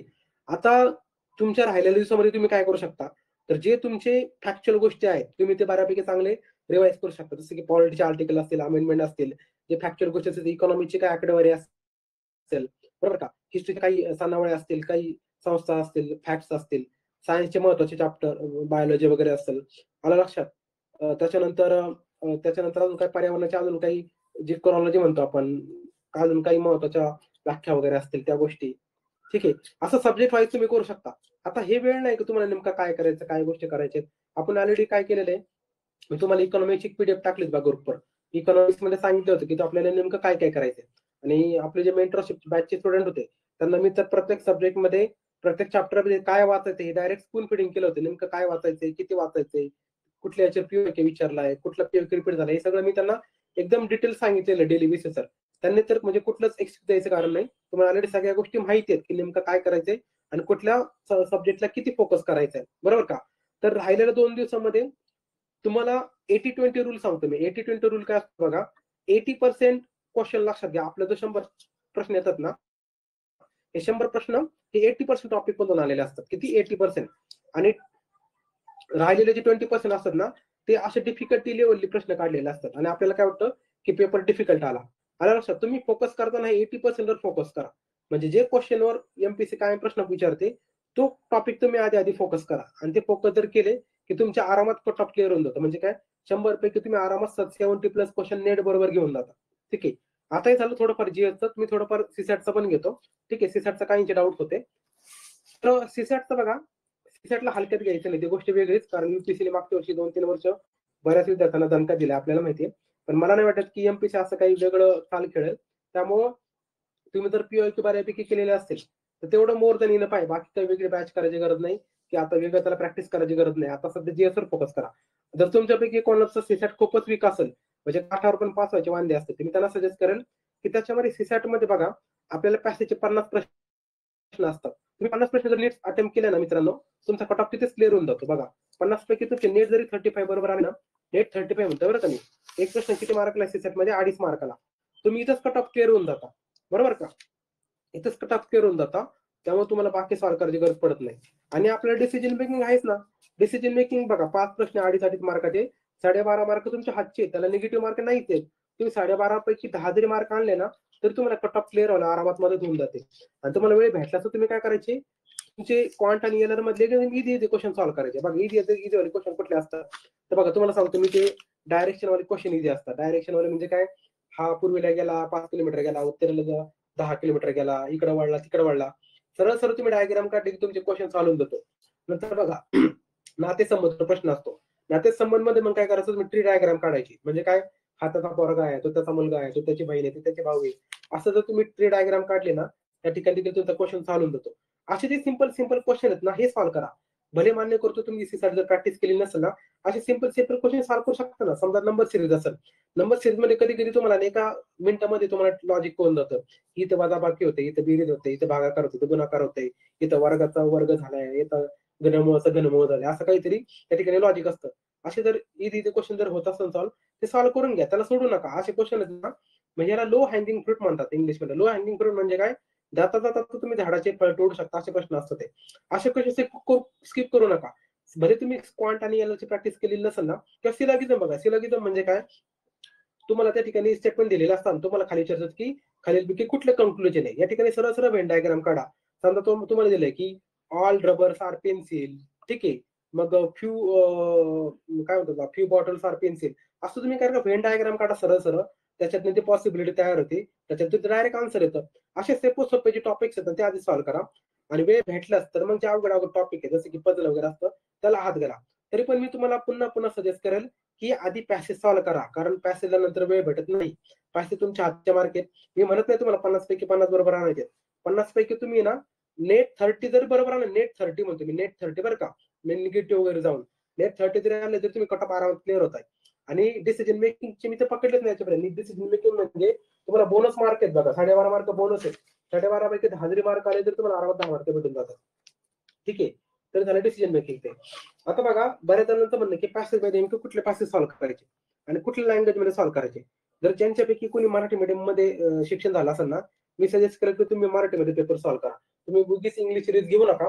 जर कुठे एखादा कीवर्ड तुम्हाला इंग्लिशमध्ये पाहायचा असेल तर पाहू शकता. जर तुम्ही सेम इंग्लिशवाले असाल तर तुम्हाला चॉईस आहे, तुम्हाला कुठला सब्जेक्ट कुठल्या अँगल इझी जातोय. आता बघा, एक्झाम्पल सांगतो. एखाद्या सेम इंग्लिशवाल्यांचं कसं असतं ना, सेम इंग्लिशवाल्यांचा सायन्स सब्जेक्ट हा इंग्लिशमध्येच झालेला असतो, लक्षात घ्या. ते काय करू शकतात, सायन्स हा इंग्लिशमध्ये सॉल्व्ह करू शकतात. ठीक आहे, सायन्सचा पॅसेज इंग्लिशमध्ये सॉल्व्ह करू शकतात. बरोबर. नंतर फिलॉसॉफी सारखा प्रश्न, समजा एखादा सोशल सायन्सचा विद्यार्थी आहे. सोशल सायन्स म्हणजे काय, ज्यांचं आर्ट्स वगैरे झालेले आहे, बरोबर का. आर्ट्सवाले काय करू शकतात, फिलॉसॉफी सारखे जे पॅसेज आहेत ते मराठीमध्ये सॉल्व्ह करू शकतात. आलं लक्षात. तर मी सजेस्ट करेल की डिपेंड करेल की तुमचं बॅकग्राऊंड काय आहे, तुमचं शिक्षण कुठल्या मीडियम मध्ये झाले. तुम्ही सायन्स मध्ये शिक्षण झाले का, तुम्ही सायन्स बॅकग्राऊंडचे आहात का, इंजिनिअरिंग बॅकग्राऊंडचे आहात का, तर तुम्ही आर्ट्सचे आहात, कॉमर्सचे आहात, त्याच्यावर मॅटर करते की तुम्ही कुठला पॅसेज पहिल्यांदा सॉल्व्ह केलेला पाहिजे. आता एक्झाम्पल सांगतो की माझं समजा इंजिनिअरिंग झालंय आणि माझं सायन्स बॅकग्राऊंड आहे. आलं लक्षात. तर मी काय करेल, आणि त्याच्यामध्ये पण माझं सेम इंग्लिश झालंय, तर मी सॉल्व्ह काय करेल लक्षात घ्या. मी सुरुवात करेल पहिल्यांदा पर्यावरणापासून, कारण पर्यावरण बघा सगळ्यात इझी सब्जेक्ट आहे. पर्यावरणामध्ये तुमच्या आरामात लॉजिक पण लागतं. पर्यावरणामध्ये कधी कधी पॅसेज वाचायची पण गरज नाही पडत. तुम्ही जनरल जीएसचं नॉलेज वापरून पण सॉल्व्ह करू शकता पॅसेज. ठीक आहे. त्याच्यानंतर जर माझं सायन्स झालं, तुम्ही सायन्सच्या पॅसेज हात घालेल. आता बघा, सायन्सचा प्रश्न आहे ना, सायन्सचे पॅसेज कधी कधी ना, सायन्स म्हणजे कधी कधी धोका पण देतात बरं का. कधी कधी तुम्हाला पूर्ण पॅसेज वाचून पण कळत नाही की नेमकं पॅसेज नेमकं विचारलं काय. असा एक पॅसेज एके काळी विचारला होता 1-2 वर्षापूर्वी. त्यांनी काय केलं होतं, सगळ्या पॅसेजमध्ये सगळं असं दिलं होतं की नॉर्मॅलिटी, मोलॅरिटी असं त्यांनी दिलं होतं. आणि असा पॅसेज सायन्सवाल्या स्टुडंटना पण अवघड होतो. मग अशा पॅसेज काय करायचं, अशा प्रश्नांचे सरळ सरळ, अशा पॅसेजचे सरळ सरळ आधी प्रश्न पाहून घ्यायचे की प्रश्न इझिली विचारलेले आहेत का. नसेल तर आपल्याला कळून जातं की याच्यामध्ये काहीतरी गोलमाल केलंय, म्हणजे काय, या ठिकाणी तुम्हाला ट्रॅप लावलाय. असे प्रश्न म्हणायचे मी पॅसेज मी सजेस्ट करेल की तुम्ही असा पॅसेज सगळ्यात शेवटी सॉल्व्ह करा. त्याच्यानंतर फिलॉसॉफीचे प्रश्न बघा. फिलॉसॉफी सारखा पॅसेज थोडासा कधी कधी ना आपल्या डोक्यावरून जातो म्हणजे त्याची लँग्वेज खूप अशी अलंकारिक लँग्वेज असते की एकदम फिलॉसॉफी लँग्वेज असते. असे पॅसेज शक्यतो नंतर सॉल्व्ह करा. समजा एखादा मराठी मीडियमचा मुलगा आहे आणि ज्याचं व्याकरणावर चांगलं प्रभुत्व आहे, म्हणजे त्याला अलंकारिक भाषा कळते, त्यांनी काय करू शकता, मराठी पॅसेज चांगल्या प्रकारे सॉल्व्ह करू शकता. ठीक आहे. इंग्लिश मीडियमचा स्टुडंट इंग्लिशचा पॅसेज चांगला सॉल्व्ह करू शकतो. आता इंग्लिशचा पॅसेज म्हणजे काय, जो पॅसेजचं ट्रान्सलेशन तुम्हाला मराठीमध्ये दिलेलं नसतं तो इंग्लिशचा पॅसेज झाला. आणि मराठी पॅसेज म्हणजे त्याचं ट्रान्सलेशन तुम्हाला मराठीमध्ये दिलेलं नसतं, तो मराठीचा पॅसेज झाला. आलं लक्षात. समजा एखादा पॉलिटिकल सायन्सचा विद्यार्थी आहे, तर तो पॉलिटिक्सचा प्रश्न, पॉलिटिक्सचा पॅसेज चांगला सॉल्व्ह करू शकतो. आलं लक्षात. एखादा इकॉनॉमिक्सचा स्टुडंट असेल तो इकॉनॉमिक्सचा पॅसेज चांगला सॉल्व्ह करू शकतो. अशा प्रकारे तुमची स्ट्रेंथ ओळखा, तुमचं बॅकग्राऊंड काय, त्याच्यावर तुम्ही प्रश्न सॉल्व्ह करा. लँग्वेज मी सजेस्ट करेल, जर तुम्ही तुमचं मराठीमध्ये शिक्षण झालेलं असेल तर तुम्ही मराठीमध्ये सॉल्व्ह करा. आणि सेम इंग्लिश वाल्यांना देखील शक्यतो मराठीमध्ये सॉल्व्ह करा, कारण का आपला मराठीमध्ये वाचण्याचा वेग जास्त असतो, लक्षात घ्या. ठीक आहे. सायन्स शक्यतो कुठला पॅसेज सॉल्व्ह करा, सायन्स वाला, कारण कसा इंग्लिश मधला प्रश्न आहे ना, त्याच्यामध्ये तुम्हाला बऱ्यापैकी कळतात. सायन्स मधला जो पॅसेज असतो, ठीक आहे, तो इंग्लिशमध्ये वाचायला बेटर राहील, कारण त्याचे कीवर्ड थोडेसे किचकट असतात. तुम्ही ते इंग्लिशमध्ये सॉल्व्ह केलेलं बेटर राहील. म्हणजे बघा, तुमचा लँग्वेजचा प्रश्न मिटला, नेमकं कशामध्ये सॉल्व्ह करायचा, राईट. आणि पॅसेजमध्ये ना तुम्ही एखादा प्रश्न जर पाहिला तर त्या ठिकाणी सॉल्व्ह करून टाका. कारण कसं ना, आपल्याला नंतर वेळ भेटत नाही पॅसेज सॉल्व्ह करायला. तुम्ही पुन्हा जर आले त्या ठिकाणी तुम्हाला पुन्हा पॅसेज पूर्ण वाचावा लागतो. आणि पूर्ण पॅसेज वाचायला तुम्हाला 5 मिनिटं लागतात. तोपर्यंत तुम्ही जे काय वाचलं ते सगळं विसरून गेलेलं असतं. आलं लक्षात. कारण तुम्हाला पॅसेजच वाचून 5 मिनिटांमध्ये वाचायला वेळ भेटतो फक्त. तुम्हाला 5 मिनिटांमध्ये पॅसेज वाचून ते प्रश्न वगैरे सॉल्व्ह करायचे असतात बऱ्यापैकी. ठीक आहे. त्यामुळे तुम्ही तिथं एखादा प्रश्न जर तुम्हाला सुटत नसेल ना, तर ते पुन्हा त्याच्याकडे येऊच नका. जर येत असेल तिथं तुम्हाला काय गोल करायचे करा, नंतर त्याच्याकडे येऊ नका, कारण परत त्याला वेळ भेटत नाही. आलं लक्षात? पण मी सजेस्ट करेल की 50च्या 50 प्रश्न सॉल्व्ह करा. हा जर एखादा सायन्स सारखा जर डिफिकल्ट पॅसेज आलेला असेल, त्या ठिकाणी रिस्क घेऊ नका, तुक्केबाजी करू नका, कारण 2.5 मार्काचा लॉस होऊ शकतो. 2.5 म्हणजे आपलं 1/4 निगेटिव्ह आहे तसं ठीक आहे, पण 2.5 मार्काला एक प्रश्न असतो आपल्याला माहिती आहे. आणि मी क्वांट आणि एलआर मध्ये सांगितले की सिंपल जे टॉपिक आहे ते आधी सॉल्व्ह करा. जसं की वयाचे प्रश्न सोपे असतात. नंतर तुम्हाला नातेसंबंधाचे प्रश्न सोपे आहेत. डायरेक्शन म्हणजे दिशाज्ञान प्रश्न सोपे आहेत. आलं लक्षात? सिलॉजिझमचे प्रश्न सोपे आहेत. असे सोपे प्रश्न आधी सॉल्व्ह करून घ्या. मग बाकी वेळ भेटला तर बाकीचे सॉल्व्ह करा. आणि डिसिजन मेकिंग तर आधी सॉल्व्ह करायचे. म्हणजे सीसीएचा पेपर पहिल्यांदा हातात आला, तर सुरुवात करायची लक्षात घ्या तुम्हाला डिसिजन मेकिंग पासून. डिसिजन मेकिंग निगेटिव्ह मार्क नाही आपल्याला माहिती आहे, बरोबर? हातचे 12.5 मार्क आहेत ते पहिले सिक्युअर करून घ्या. नंतर तुम्ही पॅसेजकडे या, आणि पॅसेज झाल्यानंतर मग क्वांटिलर मधले सिंपल क्वेश्चन टिक मार्क करून घ्या आणि मग ते सॉल्व्ह करा. आणि वेळ भेटला तर मग बाकीचे आरामात सॉल्व्ह करत बघा. ठीक आहे. आता प्रश्न पुढचा बऱ्याच जणांना डाऊट असतो की गोळे कधी करायचे, ठीक आहे, सर्कल कधी करायचे. आता बऱ्याच विद्यार्थ्यांचं असं म्हणणं असतं की आम्ही प्रश्न झाला की लगेच सॉल्व्ह करतो आणि लगेच त्याला गोळा करून टाकतो, जेणेकरून नंतर टेन्शन नको. ठीक आहे. आता याच्यामध्ये फायदा पण आहे, तोटा पण आहे. फायदा असा की नंतर तुम्हाला टाइम नाही भेटला की तुमचा हा लॉस नाही होऊ शकणार, बरोबर का? टाइम नाही भेटला तर मॅटर नाही करत, तुमचा गोल ऑलरेडी झालेला आहे. लॉस कसा माहिती का? तुम्ही कधी कधी ना घाईघाईमध्ये तुम्हाला जो करेक्ट आन्सर पाहिजे असतो तो गोळा करतच नाही, तुम्ही चुकीचा गोळा करता. म्हणजे कसा, समजा तुम्हाला नंतर कळलं की अरे याचा प्रश्नाचं उत्तर वेगळंच होतं. म्हणजे कधी कधी कसं होतं ना, एखाद्या प्रश्नाची लिंक पुढे कुठेतरी दिलेली असते, राईट? आणि मग पुढे नंतर आता आपल्याला पश्चाताप होतो, अरे आपण उगाच याचा गोळा करून टाकलं, आपण याला थोडंसं वेळ द्यायला लागत होता. तर या ठिकाणी तुम्ही काय करू शकता बघा. एक स्ट्रॅटेजी तुम्हाला सांगतो. आता 3 प्रकारची स्ट्रॅटेजी. पहिली गोष्ट म्हणजे प्रश्न झाला की लगेच गोल करणे, ही एक स्ट्रॅटेजी असते. दुसरं असतं की पूर्ण पेपर सॉल्व्ह करून घेणे, 100चे 100 प्रश्न पाहून घेणे आणि मग शेवटी 15 मिनिटामध्ये गोळे गोळे करणे. ठीक आहे. तिसरा पॅटर्न असतो की तुम्ही एक सेक्शन घ्या. आपल्याला माहिती आहे एका सेक्शनमध्ये जवळपास 15 क्वेश्चन असतात. ठीक आहे. 15 एक राउंड झाला, एका म्हणजे एक सेक्शन झाला, 15 गोल करून घ्या. पुढचा सेक्शन झाला, त्याचे गोल करून घ्या. असं करत करत तुम्ही सेक्शन वाईज गोल करू शकता. ठीक आहे. असे गोल करण्याचे वेगवेगळे स्ट्रॅटेजी आहेत. पण आता याच्यामध्ये पुन्हा रिस्क आहे बघा. म्हणजे कसा, जसं तुम्हाला सांगितलं, जर तुम्ही एक क्वेश्चन करून जर गोल करत असाल, नंतर तुम्हाला करेक्शन करायला चान्स नाही, बरोबर का? आपल्याला काही खाडाखोड करायला चान्स नसते, राईट? त्यामुळे हा तुम्हाला तोटा झाला. जर तुम्ही पुढचा पॅटर्न वापरला, म्हणजे कुठला, 100चे 100 क्वेश्चन पाहून झाले, मग शेवटी गोल करता 15 मिनिटामध्ये.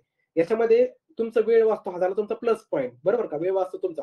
पण याचा निगेटिव्ह पॉईंट असा, जर त्यांना सवय नसेल, एखाद्याला सवय नसेल, तो काय करतो, आता बघा त्याला 100 गोल करायचे आणि जर समजा त्याचा टाइम कमी पडत असेल, समजा त्याच्याकडे राहिले 10 मिनिटं, तर 10 मिनिटामध्ये 100 गोल करायचे. म्हणजे काय, एका मिनिटाला त्याला 10 गोल करायचे. मग त्याला येतं टेन्शन. तो काय करतो, एवढं भरभर गोल करायला लागतो ना, कधी-कधी काय होतं ना, समजा तुम्ही एखादा मधला क्वेश्चन सॉल्व्ह केलेला नसेल, तुम्ही ते वर खाली करून टाकता गोळा, आणि ते एकदा सिरीज चुकली की झालं. म्हणजे समजा विचार करा, तर तुम्ही 3रा-4था प्रश्नापासून जर चुकीचे गोल करायला लागले, झाला ना तुमचा कार्यक्रम, झाला मग त्या ठिकाणी. म्हणजे तुमचे सगळे पुढचे क्वेश्चन चुकून जातात, लक्षात घ्या. आलं लक्षात? म्हणजे ही खूप मोठी रिस्क आहे. आता डिपेंड करतं, जर तुम्ही त्याच्यामधले मास्टर असाल, आलं लक्षात, तर तर तुम्ही ते करू शकता. म्हणजे तुम्ही याच्या आधी प्रॅक्टिस केलेली असाल ना, 100 वेळा प्रॅक्टिस केली असेल, तरच मी सजेस्ट करेल की तुम्ही ही रिस्क घ्या. म्हणजे कुठली, आधी तुम्ही सगळे क्वेश्चन पाहून झालेत आणि मग तुम्ही सॉल्व्ह केले, राईट? आणि तिसरी मेथड सगळ्यात सेफ आहे बघा. सगळ्यात सेफ म्हणजे कुठली, तर तुम्ही एक तुम्ही काय केला, जो गठ्ठा असतो ना 15 क्वेश्चनचा, म्हणजे कुठला, तुम्ही पॉलिटीचे 15 सॉल्व्ह केले, इकॉनॉमीचे 15 केले, तर पॉलिटीचे 15 गोल करून घ्या. ते झाले की नंतर इकॉनॉमीचे 15 सॉल्व्ह केला, त्याचे 15 गोल करून घ्या. असं जर तुम्ही सब्जेक्ट वाईज जर गेला, 15-15चा सेट जो काय असेल तो 15 किंवा 20, सायन्स सारखा 20, एन्व्हायरमेंट सारखा 5 क्वेश्चन, असं तुम्ही गठ्ठा करत केलं, तर तुम्हाला लॉस पण होत नाही. कसा, एक तर तुम्हाला वेळेचा प्रॉब्लेम होत नाही, आणि बरोबर तुम्हाला टाइम पुरून जातो. तर तुम्हाला बघा, गोळे सर्कल करायचं ही मेथड मी सांगू शकतो. ही सगळ्यात सेफ मेथड कुठली, तर तुम्ही सेक्शन वाईज जा, सेक्शन वाईज गोळे करा. आलं लक्षात? जेणेकरून तुम्हाला लॉस होत नाही. आलं लक्षात? हे झालं तुमचं गोळे सॉल्व्ह करायची मेथड. आता अजून बाकी कुठला आहे का डाऊट, आपण ते बघूया. तर डाऊट बऱ्याच लोकांचं काय असतं की मधल्या टाइम मध्ये नेमकं काय करायचं. सीसॅटच्या टाइम मध्ये काय करायचं, आपल्याला जीएसचा पेपर झाला, तर जीएसच्या पेपर मध्ये बघा, बऱ्याच जणांना आता कसं आहे ना, शेवटचा अटेम्प्ट आहे, किंवा बऱ्याच जणांना उत्सुकता असते, यार कुठल्याच आन्सर काय असेल. आता ह्या गोष्टी तुम्ही बऱ्याच ठिकाणी ऐकल्या असेल, तर देखील मी पुन्हा पुन्हा सांगतोय, जरी पेपर किती सोपा गेला असेल, किती डिफिकल्ट गेला असेल ना, तर क्वेश्चन पेपरचं डिस्कशन बिलकुल करायचं नाही. आन्सर की तो आपल्याकडे मोबाईल आहेच, तरी मोबाईल मध्ये बिलकुल डोकं नाही राहायचं. बरेच जण काय करतात माहिती का, युट्यूबवर जातात, बघतात की कोणी काय अनालिसिस टाकलंय का, टेलिग्रामवर सर्च करतात, कोणाचे काय चर्चा चालू आहे का. टेलिग्रामला 2-3 ग्रुप आहेत. त्या ठिकाणी बिनकामाच्या फालतू गप्पा चालू असतात की पेपरला इझी होता, पेपरला अवघड होता. ते बिनकामाचं काय करतात माहिती का, आपल्याला डिमोटिवेट करायचं काम करत असतात. त्यामुळं टेलिग्राम पेपर झालेला टेलिग्राम बिलकुल उघडायचं नाही, युट्यूब पण बघायचं नाही. आणि तुम्हाला भलेमध्ये कोणाचा कॉल आला असेल ना, तरी कॉल घेऊ नका. लक्षात घ्या. आई वडिलांचा जरी आले असेल तरी घेऊ नका. कारण कसं मध्ये विचारतात, पेपर कसा गेला, चांगला होता का. आता जर तुमचे आई वडील सपोर्टिव्ह असतील तर तुम्हाला सपोर्ट करतील, जे तुमचे रिलेटिव्ह असतील ते. आणि जर घरचे म्हणत असेल की एवढं वर्ष अभ्यास करून पण तुला पेपर अवघड गेलाय, कसं व्हायचं. मग ते कसं होतं ना, आपल्याला ते निगेटिव्ह फिलिंग येतं. लक्षात घ्या. आलं लक्षात. मग त्याचा पेपरचा इम्पॅक्ट तुमच्या दुसऱ्या पेपरवर होतो. आणि सीसॅट सारखा जर इझी सब्जेक्ट तुम्ही जर फेल होऊन बसले तर मग अजून निगेटिव्हिटी येऊ शकतं. लक्षात घ्या. त्यामुळं दुसऱ्या मधल्या सुट्टीमध्ये मग तुमचा पेपर सुटल्यानंतर तुम्हाला ते काय 2-3 तास भेटणार आहे मध्ये, त्यावेळेमध्ये तुम्ही काय करू शकता, मी सजेस्ट करेल की हलकं काहीतरी का हलकं. डायरेक्ट जाऊन थाळी खाऊ नका 100 रुपयाची. ठीक आहे. नॉर्मल हलका काहीतरी स्नॅक्स खा. जे काही तुम्हाला भेटतं हलकं, जसं इडली, पोहा असं जे काय असेल ते हलकं खा. ते खायचं नसेल तर स्वतःबरोबर बिस्किट घेऊन जा. एकतर थंडीचे दिवस आहेत. ठीक आहे. स्वतःला शक्यतो गरम ठेवायला असं बघा. चहा वगैरे कॉफी घेऊ शकता तुम्ही, राईट. पण एवढी पण घेऊ नका की तुम्हाला थोडासा प्रॉब्लेम होईल. कारण कसं ना, बऱ्याच जणांना चहा कॉफी घ्यायची सवय नसते जास्त. पण एखाद्या दिवशी असा काहीतरी एक्सपेरिमेंट करतात, मग कोणाच्या पोटात दुखतं, मग ते त्या ठिकाणी वॉशरूमची सोय नसते. असे प्रॉब्लेम होऊ शकतात बघा. हे तुम्हाला कदाचित हास्यास्पद वाटतील, पण हे रिअलिस्टिक प्रॉब्लेम आहे. कारण आपले सेंटर जे असतात का, लक्षात घ्या, राज्यसेवेचे आपल्याला माहिती आहे राज्यसेवेचे सेंटर कसे असतात. म्हणजे मी स्वतः अनुभव घेतलाय. एका ठिकाणी लिटरली तुम्हाला खोटं वाटेल, वॉशरूम मुलांना आणि मुलींसाठी कॉमन वॉशरूम होतं. विचार करा. म्हणजे असले बेकार कंडिशन असतात आपल्याकडे वॉशरूमची. आणि तुम्हाला तर माहिती वॉशरूम तर आपल्याकडे किती स्वच्छ असतात. एका ठिकाणी विचार करा, मी राज्यसेवेच्या मुख्य परीक्षेत असताना त्या ठिकाणी पाणी देखील अवेलेबल नव्हतं. आलं लक्षात. शाळेची शाळा होती आम्हाला मुख्य परीक्षेसाठी. त्यामुळे तुम्ही ह्या गोष्टी हलक्यात घेऊ नका. सेंटर आपलं कसं असेल, त्या ठिकाणचे बेंच कसे असतील, तिथं लाईट असेल का. आणि आता आपल्याला माहिती आहे थंडीचे दिवस आहे. खिडक्या उघड्या असतात, खिडक्या ओपन असतात, थंडी लागणार तुम्हाला. बरोबर स्वेटर घेऊन जाणं आपलं काम आहे. बरोबर का. स्वेटर अलाउड करतील, नाही अलाउड करतील ही गोष्ट वेगळी, पण स्वेटर घेऊन जा. तुम्ही सकाळी थोडंफार चहा काय गरम गरम खाऊन जा. दुपारच्या जेवणासाठी थोडंफार सेंटर जर लांब असेल ना, मी सजेस्ट करेल बरोबर काहीतरी घेऊन जा. 5-10 रुपये जाऊ द्या, पण बिस्किट घेऊन जा. मग काही स्नॅक्स घेऊन जात असेल तर घेऊन जा. पण थोडंसं हेवी खाऊ नका. लक्षात घ्या. हेवी खाल्लं तर काय होईल, तुम्हाला दुपारी कसं होतं, झोप येते. लक्षात घ्या. आपल्याला माहितीये बऱ्याच जणांना आपल्या लायब्ररीमध्ये टेकायची सवय असते. आपण 10-15 मिनिटं डुलका मारतो. पण जर पेपर दिवशी आपण जर फ्रस्ट्रेशनमध्ये जर जास्त खाल्लं तर सीसॅट सारखा इझी पेपर तुम्ही फेल होऊन बसाल. त्यामुळे हलकं खा. हा पेपर झाल्यानंतर तुम्हाला काय पार्टी करायची, चिकन मच्छी दाबून खायची ती खात बसा. पण पेपरच्या दिवशी सकाळी पण आणि दुपारी पण लाईट खा. जेणेकरून तुम्हाला पेपर सॉल्व्ह करण्यापुरती एनर्जी भेटेल. आलं लक्षात. आणि तुम्हाला जास्त झोप पण येणार नाही. म्हणजे हलका का असं मला सांगायचंय. आता बाकी राहिला प्रश्न अ, याच्यामध्ये कशामध्ये? पेपरमध्ये. आता बघा पेपर तुम्हाला जवळपास मध्ये अर्धा तासाचा टाईम भेटतो. तर अर्ध्या तासामध्ये ना तुम्ही त्या ठिकाणी कुठल्याच गोष्टी आठवत नका बसू. कारण बऱ्याच लोकांना काय सवय असते माहिती आहे का? गेलं ना अर्धा तास काय करायचं? तर बरेच विद्यार्थी पहिले काय करतात, एक कॅटेगरी असते, ते सरसर झोपी जातात. जोपर्यंत पेपर हाती येत नाही, तोपर्यंत मस्तपैकी झोप काढतात. दुसरी कॅटेगरी अशी असती, की ते काहीतरी आठवत बसतात. म्हणजे की पॉलिटिकल आठवतात का, अजून इकॉनॉमीचे आकडेवारी आठवतात. काय आठवायची गरजच नाही ना. सरळ-सरळ तुम्हाला पेपर हातात भेटणारच आहे 15 मिनिटांनंतर. मग एवढं टेन्शन कशाला घेता तुम्ही? बरोबर. हे असले उद्योग काहीच करत नका बसू. त्यामुळं आलंय ना, वाटलंच तर मी सजेस्ट करेल, जमलं तर जागेवर बसून थोडंसं श्वास घ्या, मोठा श्वास घ्या, प्राणायाम घ्या. तुम्ही काय तुम्हाला देवाची प्रार्थना म्हणायची ते म्हणा. ठीक आहे. फक्त मोठ्याने म्हणू नका, बाकीच्यांना डिस्टर्ब करू नका. नाहीतर तिथंच तुम्ही ओम भट स्वाहा चालू कराल, लोकांना त्रास देऊ नका. मनातल्या मनात ते काय करायची प्रार्थना मनातल्या मनात करा. आलं लक्षात. शेवटचा अटेम्प्ट आहे बाबा देवा पास कर. काय म्हणायचे जागेवर बसून करा. डोळे मिटून श्वास मोठे-मोठे घ्या. कसं होतं ना, आपला श्वास जर चांगला झाला, तर आपल्याला माहिती आहे आपण सायन्समध्ये शिकतो, बायोलॉजीमध्ये शिकतो. जेवढा ऑक्सिजन चांगला तेवढा आपली माइंड फ्रेश राहतं. लक्षात घ्या. राईट. आणि बाकीचे गोष्टीत लक्ष देऊ नका. निगेटिव्ह गोष्टीकडे म्हणजे कसं निगेटिव्ह गोष्ट म्हणजे कसल्या, की शेजारी कुठं काहीतरी एखादा तुमचा जो सुपरवायझर असतो ना, तो थोडासा निगेटिव्ह माइंडसेटचा असतो. मग तुम्ही ते काय करता, त्याच्या वाकड्यामध्ये तुम्ही त्याच्याशी भांडण करत बसता. नाही, नाही असंच नाही, तसंच नाही, आमचा अधिकार आहे तसं. त्याच्याशी भांडत बसू नका बघा. कारण कसं आहे ना, तो शेवटी माणूसच आहे. तो कधी ना कधी खुन्नस काढतो. उद्या समजा विचार करा, तुम्ही त्याला भांडत बसले आणि पेपरचा टाइम झाला आणि तुमचं गोल करायचे राहील. तो काय करतो, सरळ-सरळ पेपर हिसकावून घेतो. लक्षात घ्या. तुमचे गोल करायचे पण राहून जातात. ते कॉपरेट पण करत नाही तुम्हाला. आलं लक्षात. त्यामुळे त्यांच्याशी हुज्जत घालत बसू नका. हां, जर समजा तुमचा बेन जर खराब आला असेल ना, त्याला सांगा, सौम्य भाषेमध्ये सांगा. असं त्यांना एकदम आमदार असल्यासारखं बोलू नका, की नाही, नाही मला बेंच बदलून द्या, मी राडाच करतो. असं करू नका. त्यांना सौम्य भाषेमध्ये सांगा, "सर इथं बेंच थोडासा वाकडा आहे, मला प्लीज बेंच बदलून द्याल का? जर तुम्हाला लाईट लागत असेल तर सांगा लाईट लावा. जर थंडी वाजते तर थंडी फॅन बंद करता का? तर खिडकी बंद करता का? सर मला वॉशरूमला जायचंय, सर मला पाणी भेटेल का? असे नॉर्मल गोष्टी लक्षात घ्या. तुम्ही त्यांना विचारा, त्यांना थोडा रिस्पेक्ट द्या. कारण कसा ते पण बघा माणसं आहे. त्यांना तुम्ही जेवढा रिस्पेक्ट द्याल ना, तेवढं ते आपल्याला कॉपरेट करत असतात आणि मी स्वतः अनुभव घेतलाय. त्यामुळं तुम्ही त्यांना जेवढं कॉपरेट कराल ना, त्यांना थोड्या-थोड्या गोष्टीसाठी थँक म्हणा. जेणेकरून उद्या समजा ते जर तुम्हाला सुपरविजन नाही आले, तर तुम्हाला ते लक्षात ठेवतात. लक्षात घ्या. ठीक आहे. त्यामुळं हे आता प्रिलिमला मॅटर नाही करणार, पण राज्य मुख्य परीक्षेला मॅटर करतं. कधी-कधी एका पेपर दोन्ही पेपरला एकच सुपरवायझर असतो. ठीक आहे. हे आता आता सांगू नाही शकत एक्झॅक्टली, पण सांगतोय तुम्हाला मी. त्यामुळं सुपरवायझर शक्यतो पंगा घेऊ नका. तुम्ही म्हणाल, की "सर एवढ्या बारीक-बारीक गोष्टी का सांगताय आम्हाला?" हे तुम्हाला बारीक-बारीक गोष्टी वाटेल, पण पेपरच्या दिवशी ह्या गोष्टी खूप मॅटर करतात. आपल्याला साधा थोडासा इगो जरी हर्ट केला, तरी आपल्याला प्रॉब्लेम होतो. भविष्यात खरं तर ह्या गोष्टी जर मोठा मॅटर झाला, तर काय-काय होऊ शकतं. आलं लक्षात? आणि बघा काही-काही सुपरवायझर कसं असतं ना, काही-काही सुपरवायझर बेल झाली तरी पेपर देत नाही. त्या ठिकाणी तुम्ही आता बाकीचे विद्यार्थी पण काय करतात म्हणतात, की "सर बेल झाली पेपर द्या." आता त्यांना बघा, त्यांना वरून इन्स्ट्रक्शन असतात, की ते बरोबर पेपर वेळेवर देतात. आलं लक्षात? त्यामुळं असा एका मिनिटाने काय फरक पडणार आहे. जीएसच्या पेपरला मला नाही वाटत काय असा फरक पडतो. हां, सीसॅटला एखाद्या मिनिटाचा फरक पडू शकतो. पण लक्षात घ्या, सीसॅटचा पेपर काही एवढा पण टिपिकल नसतो. कट ऑफ आरामात क्लिअर होतो. पेपरचा फरक कुठे पडतो? तुम्हाला कंबाईनच्या पेपरला पडतो. लक्षात घ्या. तुम्हाला 1 मिनिटाचा फरक कंबाईनच्या पेपरला पडतो. राज्य पेपरला तुम्हाला 1 मिनिटाचा फरक पडत नाही. त्यामुळे तुम्ही त्याचं टेन्शन घेऊ नका, की तुम्ही त्या सुपरवायझरला बोलायला लागले, की "सर बेल झाली, पेपर द्या." हे असं उद्योग करत बसू नका. कारण कसं होतं ना, तुम्हाला निगेटिव्हिटी येते. "अरे यार, आपल्याला पेपर लेट भेटलाय, बाकीच्यांना वेळेवर भेटला असेल, मग आपले गेले 5 मार्क." तुम्ही मग निगेटिव्हिटीमध्ये जाता बिनकामाचं. त्यामुळं विचार करा, की त्यांची जर बेल आली ना, ती घड्याळानुसारच आलेली आहे आणि त्यामुळं जे काय असेल ते होऊ शकतं. आता पेपरच्या दिवशी तुम्ही बरोबर काय घेऊन जायचं? पहिली गोष्ट म्हणजे आपल्याला माहिती आहे आपलं हॉल तिकीट. ठीक आहे. तुम्ही पाण्याची बॉटल घेऊन जा, तर ट्रान्सपरंट घेऊन जा. लक्षात घ्या ट्रान्सपरंट म्हणजे काय? ती आपली स्टीलची बॉटल घेऊन जाऊ नका. तर ट्रान्सपरंट बॉटल घेऊन जा. ठीक आहे. हॉल तिकीट घेऊन जा. ओरिजिनल आधार कार्ड घेऊन जा. त्याचे 2 झेरॉक्स घेऊन जा. ठीक आहे. आणि शक्य झालं तर तुम्ही घरून जात असाल तर शक्यतो हलकं-फुलकं घेऊन जा टिफिनमध्ये. बाहेरचं शक्यतो खाणं अव्हॉइड करा. कारण कसं आहे ना, दुपारी त्या ठिकाणी खायला एकतर जागा खूप कमी असते. म्हणजे काय? त्या ठिकाणी एकतर रेस्टॉरंट असेल नसेल याची काही गॅरंटी नाही. आणि असं तर त्या ठिकाणी खूप गर्दी असते. आणि तिथलं खाणं-पिणं आपल्याला माहित नाही. तेलकट-तुपट काय? तिथं होऊन जर तुमच्या पोटात-बिटात दुखलं तर उगीच उद्योग होऊन जाईल. जर सीसॅटचं बघा, सीसॅटचं कसं आहे ना, तुमच्या स्वतःच्या काही नोट्स असतील, फॉर्म्युला असतील, पेपर असतील ते बरोबर घेऊन जा. थोडंफार चॉकलेट घेऊन जा. ठीक आहे. जेणेकरून कसं आहे ना, तुम्हाला बरोबर निघता येईल.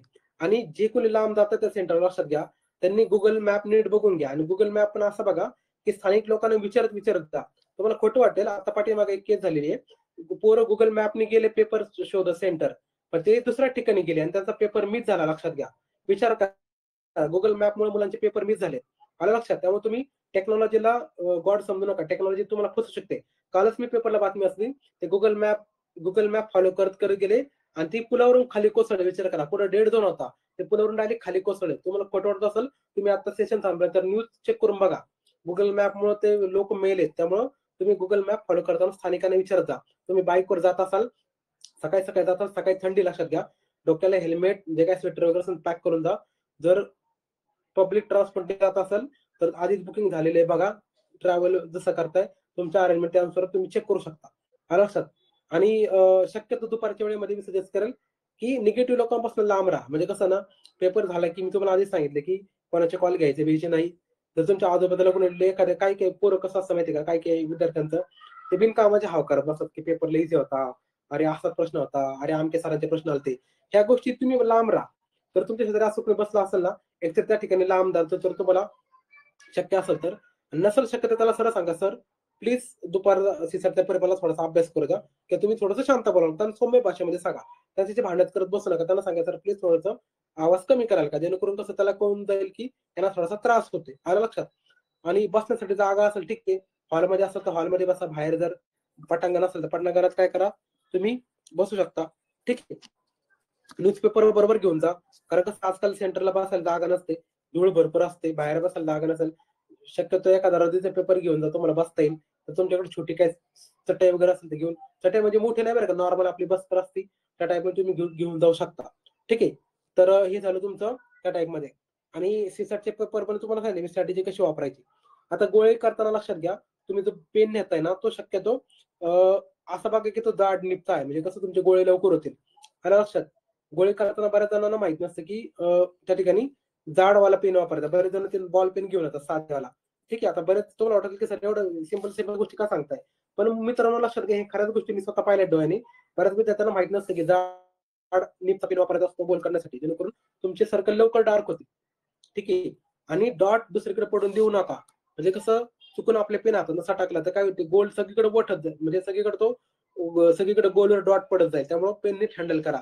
तुम्हाला घाम आला असेल, हात खराब झाला असेल, तो आपल्या OMR कुठे लागून देऊ नका, कारण त्याच्यावर तुमचा पेपर होऊ शकतो. कारण काय होतं ना, असे पेपर मग प्रॉब्लेम स्कॅन करायला प्रॉब्लेम होतो. ठीक आहे. आणि पेपर सॉल्व्ह करता तुम्ही पेन्सिलचा वापर करू शकता. पेपर सॉल्व्ह करायला पेन्सिलचा वापर करू शकता. म्हणजे क्वेश्चन पेपर टिक मार्क करायचं, काय करायचे तुम्ही ते करू शकता. आलं लक्षात? तर सजेस्ट करेल याच्यामध्ये असं मी, की हे जे तुमचे पुढचे 2 दिवस आहे, तर तुम्ही बाकी आता दुसरं काहीच विचार नाही करायचा, फक्त एक्झामचा विचार करायचा आहे. बाकी सध्या पॉलिटिक्सचे भरपूर न्यूज चालू आहेत. ईव्हीएम हॅक झालं का नाही झालं आपल्याला मॅटर करत नाही. पुढचे 2 दिवस न्यूज बघणं बंद करा. न्यूजपेपर वाचलं नाही तरी चालेल, युट्यूब बघणं बंद करा. मी सजेस्ट टेलिग्राम बघितलं नाही तरी चालेल. ठीक आहे. त्यामुळे सध्या जे तुमचे काही नोट्स असतील, तुमचं जे काही सध्या तुम्ही रिवाइज करता तेच फक्त रिवाइज करत राहा. पुढचे 2 दिवस फक्त अभ्यास आहे अभ्यास. ठीक आहे. सगळं बाकी सांगितलेलं कसं काय करायचं, डिफिकल्टी लेवल, हे सगळ्या गोष्टी. पेपर डिफिकल्ट असेल का, इझी असेल का, ह्या स्ट्रॅटेजी सध्या अवॉइड करा. ठीक आहे. त्यामुळं जर तुम्ही बाहेर कुठे छान असेल जात असेल त्या ठिकाणी पण शक्यतो त्या गोष्टी गप्पा-टप्पा अवॉइड करा. कारण कसं आहे ना, आपल्याला आपले जर तो कोणी बोलून दाखवत असेल तर आपल्याला बरं वाटतं. त्यामुळं स्वतःला सहानुभूती घेता पहिली गोष्ट बंद करा. आता सहानुभूती घ्यायचा टाइम नाहीये. आपल्याला स्वतःवर काम करायचा टाइम पुढचे 2 दिवस. म्हणजे आपण आतापर्यंत स्वतःवर काम करता आलेले आहोत. आपण सगळे सॅक्रिफाईस करून या ठिकाणी आलेलो आहे. त्यामुळे हे सॅक्रिफाईस जर वाया जाऊन द्यायचं नसेल, तर 1 डिसेंबर आपली वाट बघा मित्रांनो. हे बघा, पहिल्यापासून मी तुमच्या बरोबर होतो आणि शेवटपर्यंत बरोबर असेलच. भले तुम्हाला पोस्ट भेटो नाही भेटो, तुम्ही प्रिलिम पास हो नाही हो, आलं लक्षात? हे मी मेंटरशिपच्या मुलांना देखील सांगतो. आमच्या मेंटरशिपचे जे काही कॅन्डिडेट्स आहेत त्यांना देखील सांगण्यात आलेलं आहे. आलं लक्षात? त्यामुळं तुम्ही याचं टेन्शन घेऊ नका. जर तुम्हाला काही सायकॉलॉजिकल प्रॉब्लेम असेल, तर आपल्या टेलिग्राम आयडी आहे त्याच्यावर मेसेज करा. शक्य झालं तुम्हाला मी कॉल करेल.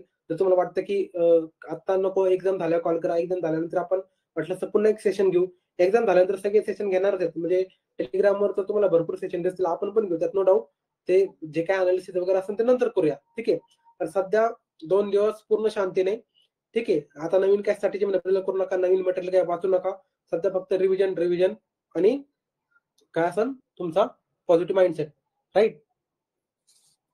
काय झालं? आता कोणाचे काही क्वेश्चन आहेत का? आपण काय करू आता, पटकन क्वेश्चन घेऊया. माझं जवळपास सगळं बोलून झालंय. सगळी रामकाणी राहून सांगून झाली. तुमचे काय क्वेश्चन असतील आपण काय करू, पटकन घेऊया. पटपट मला तुमचे क्वेश्चन विचारा. मी काय करतो, सगळ्यांना अनम्यूट करतो. सगळ्यांना मी काय करतो, अनम्यूट करतो. तुमचे काय क्वेश्चन असतील तर मला विचारा. फक्त बॅकग्राऊंड तुमचा नॉईज येणार नाही याची काळजी घ्या. जेणेकरून काय होईल, सगळ्यांना क्वेश्चन आवाज ऐकू जाईल आणि आपण तुमचे क्वेश्चन सॉल्व्ह करू शकतो. तर मी सगळ्यांना अनम्यूट केले बघा. तुमचे काय क्वेश्चन असतील तर तुम्ही हँड रेज करू शकता. विचारू शकता तुमचे क्वेश्चन, तुमचे काही डाऊट्स असतील तर. आहे का कोणाला क्वेश्चन? हॅलो. हा बोला सर. हा सर. हा सर, आता सर ते रिव्हिजन झालंय सर. ते आता मेन्स जे झाले ना 2023 ला राज्यसेवेच्या, त्याच्यातले क्वेश्चन्स वगैरे काय रिपीट होऊ शकतील, म्हणजे ते बघणं गरजेचं आहे का? राज्यसेवा 23 चे म्हणताय का, मुख्य परीक्षेचे? हा, मुख्य परीक्षेचे म्हणजे प्रिलच्या अनुषंगाने काय पाहायला हवे वगैरे आहेत का? म्हणजे काय त्याचं तुमचा सर एक्सपिरियन्स काय वाटतो तुम्हाला? हे बघा, रिपीट होईल याची गॅरंटी नाही, पण थीम तर रिपीट होऊ शकतं. थीम तर रिपीट होते शक्यतो. तर थीम म्हणजे कसं, तुम्हाला समजा आता एक्झाम्पल सांगतो, फंडामेंटल राईटचं काय आहे, तर तुम्हाला त्या थीम रिपीट होऊ शकते. असा क्वेश्चन असं डायरेक्ट रिपीट होत नाही सर कधी. झाला तर तो कसा आहे ना, तो रेअरली रिपीट होतो. थोडासा क्वेश्चन फिरून विचारतात. असंच क्वेश्चन लगेच दुसऱ्या वर्षी रिपीट नाही होत. त्यामुळे हे तुमचं डिस्क्रिप्शन तुम्हाला पाहायचं का, वेळ भेटत असाल तुम्ही सजेस्ट करेल पहा. पण त्याच्यामध्ये निगेटिव्हिटी फिलिंग यायला नको. जर तुमचा कोर्स सिलेबस वाचायचा राहिला असेल ना, आधी तो वाचा आणि वेळ भेटला तर ओके मग ओके. 2 क्वेश्चन बघा. ते पण कुठला, जे सिलेबस कॉमनला आहे, जसं की पॉलिटिक्स कोर पॉलिटी कॉमनला आहे, बरोबर का? त्याच्यानंतर जर काही स्कीम असतील, हा जसं की ह्युमन डेव्हलपमेंट इंडेक्स वगैरे त्या गोष्टी, किंवा पॉप्युलेशन सारखा चॅप्टर आहे, आलं लक्षात? असे जे कॉमन थीम आहे ते तुम्ही पाहू शकता. पूर्ण पेपर बघायची गरज नाही. त्यासाठी तुम्हाला आधी मेनचा, तुम्ही मेन जर दिलेले असाल तर शक्यतो माझ्या मते तुम्ही करू शकता. तर मेन दिलेलं नसेल तर थोडंसं तुम्हाला हेक्टिक होऊ शकतं. तुम्हाला अंदाज येणार नाही कदाचित. ओके ओके, ठीक आहे. Thank you sir. हो, वेलकम. अजून मी सगळ्यांना अनम्यूट केलं. तुमचे कोणाचे डाऊट्स असतील ते विचारू शकता. बघा ऑनलाईन कोण कोण आहे, पल्लवी, ऍस्पिरंट, रुपाली, वर्दी कोण आहे, वर्दी, स्वाती, सत्यम, अशोक, प्राण, आरती ऑनलाईन आहे. तुमचे काही डाऊट असतील ते विचारा.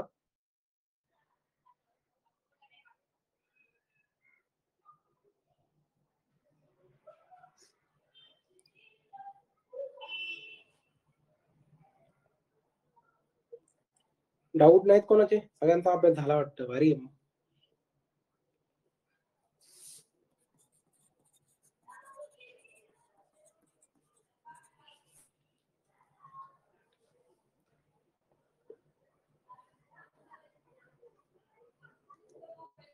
How is the दोष guys?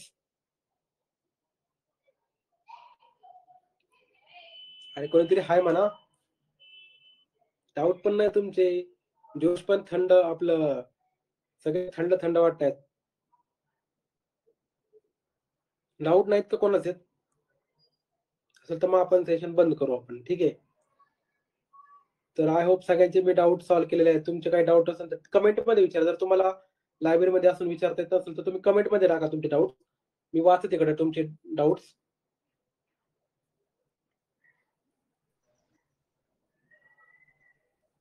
आहेत का कोणाचे डाऊट्स? हा बोला. नमस्कार सर. सर पीवायक्यूच्या दृष्टिकोनातून आपण स्टडी केली तर बेटर राहील का?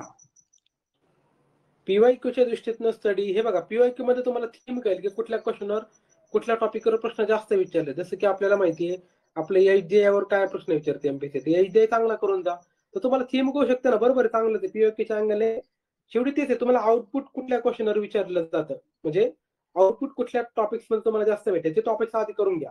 जसं की इकॉनॉमिक्स मध्ये आपण काय करतो, तर आपल्याला पॉप्युलेशनवर आहे, शाश्वत विकासावर आहे, नंतर तुमचं पेपर 2 मध्ये जे स्कीम आहे जसं की फायनान्शियल इन्क्लुजनच्या स्कीम, अर्बन डेव्हलपमेंटच्या स्कीम, रूरल डेव्हलपमेंटच्या स्कीम, ठीक आहे. ह्या अशा स्कीमवर तुम्हाला प्रश्न काय विचारले जातात हे तुम्ही पीआयक्यूच्या अँगलने पाहिले तर त्याच्यावर प्रश्न जास्त आहेत. तर कोर इकॉनॉमिक्सचा आपण विचार केला तर आर्थिक वृद्धी विकासावर प्रश्न जास्त आहेत. ठीक आहे. राष्ट्रीय उत्पन्नावर प्रश्न आहेत. त्याच्यानंतर जमीन सुधारणावर प्रश्न आहेत, राईट. त्याच्यानंतर अजून इन्फ्लेशनवर प्रश्न आहेत. त्याच्यानंतर अजून काय, दारिद्र्यावर प्रश्न आहेत. असे जे टॉपिक्स आहेत ना याच्यावर तुमचे प्रश्न तुम्ही पाहिले तर बऱ्यापैकी जास्त आहेत. तुम्ही पीवायक्यूच्या अँगलने तुम्हाला या गोष्टी कळून जातात.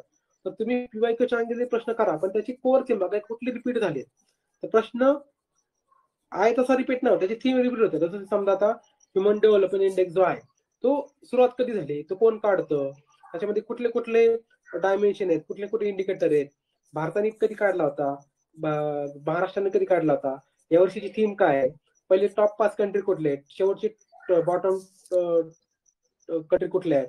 ठीक आहे. असे तुम्ही त्याच्यामध्ये थीम वाईज क्वेश्चन पाहू शकता. त्या अँगल तुम्ही स्टडी करू शकता.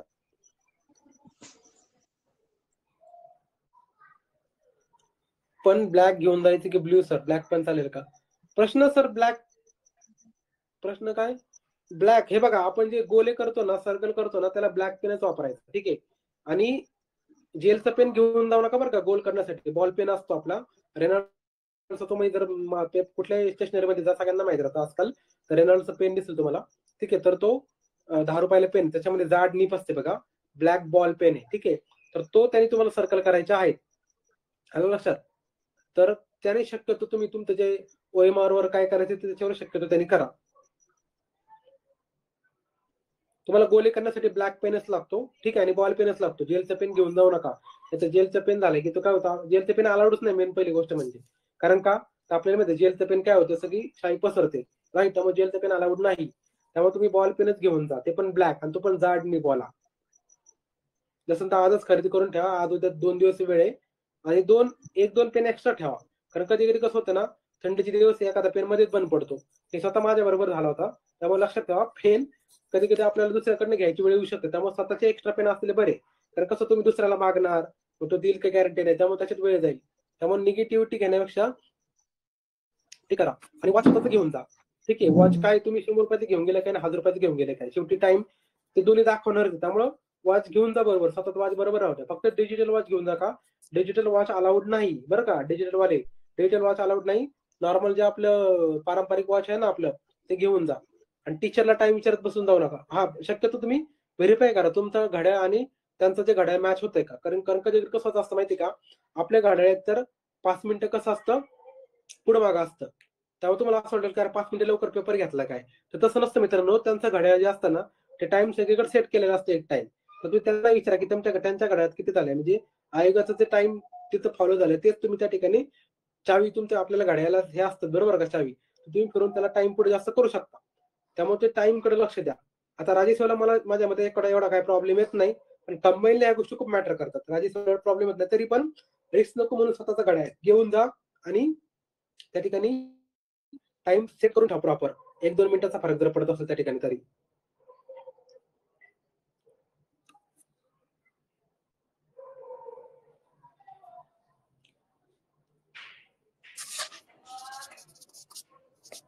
अजून कोणाची डाऊट आहे का? आता ऑनलाईन काही जण कॅन्डिडेट आलेत.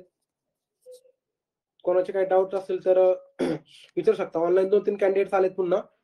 तर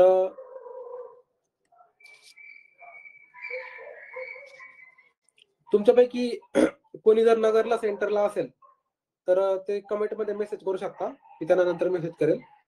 ठीक आहे.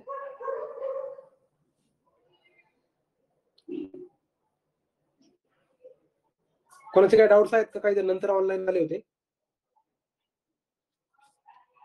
काय doubt sir? First time exam देताना काय मिस्टेक होऊ शकतात?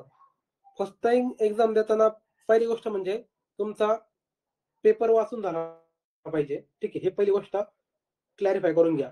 तुमचं स्पीड मेंटेन करा. जर तुम्ही टेस्ट सिरीज सॉल्व्ह केली असेल तर तुम्हाला अंदाज आला असेल की तुमचा पीपी किती पेपर वाचून होतो. तुमचं पेपर वाचून होणं गरजेचं आहे. ठीक आहे. दुसरी गोष्ट म्हणजे तुमचे गोले सर्कल करायचे मिस्टेक होऊ शकतात. कारण कसं जर तुम्ही मग तुम्हाला सांगितले की तुम्ही तर शेवटी गोल केले सगळे त्याच्यामध्ये मिस्टेक होऊ शकतो. वर खाली येऊ शकतं. आणि एकदा वर खाली झालं की तुमचे सगळे सिक्वेन्स शिकून जातो. लक्षात घ्या डार्क करायचा. त्यामुळं सर्कल करताना ते मिस्टेक अवॉइड करा. नंतर सिली मिस्टेक भरपूर होतात. फर्स्ट अटेम्प्ट वाल्यांची सिली मिस्टेक भरपूर होतात. म्हणजे सिंपल प्रश्न तुम्ही जर बाहेर तुम्हाला पेपर सॉल्व्ह करताना खूप भारी वाटतं. अरे पेपर तर खूप इझी आलाय. आणि जसं आपण पहिले आन्सर की चेक करायला घेतो, अरे आपल्याला वाटतं आपण पेपर खरं सॉल्व्ह केला होता का? त्यामुळे सिली मिस्टेक भरपूर होतात. ते अवॉइड करा. सिली मिस्टेक म्हणजे कुठल्या? तर तुम्हाला विचारलेलं असतं खालीलपैकी कुठले बरोबर नाही. तुम्ही काय करून म्हणता कुठले बरोबर आहे? आलं लक्षात? असे सिली मिस्टेक म्हणतात. म्हणजे करेक्ट, इनकरेक्ट, रॉंग. आलं लक्षात? Correct, incorrect, wrong, right. आलं लक्षात? असे निगेटिव्ह शब्द आहेत. निगेटिव्ह, पॉझिटिव्ह ते विचारलं जातं. किंवा मग तुम्हाला प्रश्नामध्येच एखादा कीवर्ड दिलेला असतो. त्याचे तुम्हाला अपोजिट शब्द दिलेले असतो. समजा एक्झाम्पल, आता प्रश्न तुम्हाला ऑप्शन मध्ये दिला असा प्रश्न विचारलाय तुम्हाला की खालीलपैकी कुठले वाक्य बरोबर आहे? तुम्हाला असं म्हटलंय, तुम्हाला खाली 4 स्टेटमेंट दिले की शेती हा भारताचा प्रमुख व्यवसाय आहे. ठीक आहे. दुसरं स्टेटमेंट आहे की शेतीमध्ये भारतातली निम्मी लोकसंख्या काय शेतीमध्ये भारताची निम्मी संख्या रोजगारीत आहे. आणि तिसरं स्टेटमेंट आहे शेतीमध्ये भारताचा जीडीपी जवळपास 17% आहे. म्हणजे शेतीचा जीडीपी मध्ये वाटा 17% आहे. आणि शेवटचं स्टेटमेंट असं दिलं की भारतामध्ये शेतीमध्ये कुठल्या समस्या नाहीत. आता तुम्ही पहिले 3 स्टेटमेंट वाचल्यावर तुम्हाला सगळ्यात बरोबर वाटतात. तुम्ही काय करता घाई तुम्हाला वाटतं की चौथं पण स्टेटमेंट बरोबर असेल. तुम्ही फ्लो मध्ये सगळं 3 पण 4 स्टेटमेंट बरोबर करून टाकता. आलं लक्षात? त्यामुळे फ्लो मध्ये कुठलाही ऑप्शन क्लिक करू नका. आणि कधी काय होतं ना, करेक्ट आन्सर असतं शेवटी. ठीक आहे. त्यामुळे 4 ऑप्शन वाचत चला. पहिल्या ऑप्शन मधनं जज करू नका प्रश्नाला. आपल्याला वाटतं प्रश्न खूपच सोपा आला, एवढा 5 प्रश्न कसा काय विचारला? ठीक आहे. तर पहिल्या ऑप्शनवर टिक करू नका. पूर्ण 4 ऑप्शन वाचा. कधी शेवटच्या ऑप्शन मध्ये देखील आन्सर दिलेला असतं. त्यामुळे ही मिस्टेक करू नका. फर्स्ट अटेम्प्टला असं वाटू शकतं की पहिल्या ऑप्शन मध्ये आन्सर दिले का नाही. तर ज्याच्यात जो मोस्ट करेक्ट ऑप्शन असतो तुम्हाला तो निवडायचा असतो. ठीक आहे. मोस्ट करेक्ट वाला निवडायचा असतो. ठीक आहे. आता एक्झाम्पलच मी सांगतो. समजा तुम्हाला शेतीचा प्रश्न विचारलाय. तुम्हाला शेतीमध्ये प्रश्न विचारलाय की खालीलपैकी कुठले पर्याय बरोबर आहेत किंवा कुठले स्टेटमेंट बरोबर आहे. समजा तुम्हाला प्रश्न मध्ये पहिला ऑप्शन असा दिला की भारतातली निम्मी लोकसंख्या ही शेतामध्ये काम करते. आता हे जेनेरिकली बरोबरच आहे ना, म्हणजे तुम्हाला स्टेटमेंट बरोबर वाटणारच. तुम्ही याला टिक मार्क करू नका. खाली स्टेटमेंट होता. भारतामध्ये 45% लोकसंख्या ही शेतीमध्ये काम करते. आता हे पण स्टेटमेंट बरोबर आहे. आता जर लेटेस्ट आकडेवारीनुसार आपण जर पाहिलं तर त्या आकडेवारी काहीतरी 44 पॉईंट समथिंग काहीतरी आहे. ठीक आहे. आता तेवढे एक्झॅक्ट डिटेल तुम्हाला विचारणार नाही, पण तुम्हाला सांगतोय. तुम्हाला तिसरा ऑप्शन दिला की भारताच्या रोजगारीमध्ये शेतीचा एवढ्या टक्के वाटा आहे. आलं लक्षात? असं जर तुम्हाला एक्झॅक्ट व्हॅल्यू दिली तर तुम्हाला ती मार्क करून न्यायची. ठीक आहे. तर ते बरोबर असेल तर. त्यामुळं पहिल्या अटेम्प्टवाल्यांनी फर्स्ट अटेम्प्टवाल्यांनी असे सिली मिस्टेक अवॉइड करा. तुम्हाला जे प्रश्न विचारलाय त्याच्यामधला मोस्ट करेक्ट आन्सर तुम्हाला निवडायचं असतं. Most correct. ठीक आहे. सगळे ऑप्शन नीट वाचत चला आणि सर्कल नीट करा. हेच जास्त मोस्टली सिली मिस्टेक होतात. आणि प्रश्न नीट न वाचते म्हणजे करेक्ट, इनकरेक्ट सारख्या गोष्टी. अजून काय डाऊट आहेत का? मी अनम्यूट केलं सगळ्यांना. तुमचा काही डाऊट असेल तर विचारा पटापट. कमेंट मध्ये विचारू शकता. कमेंट बॉक्स ओपन केलेला आहे आपण.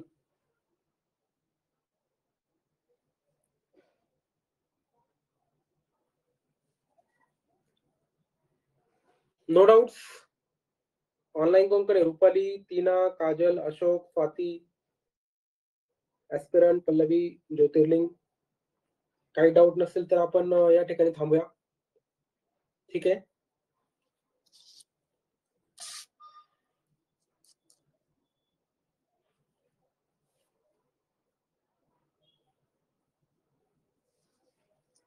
ठीक आहे. तुमच्यापैकी कोणाचं आवाज येते? ठीक आहे, आवाज येते सगळ्यांना.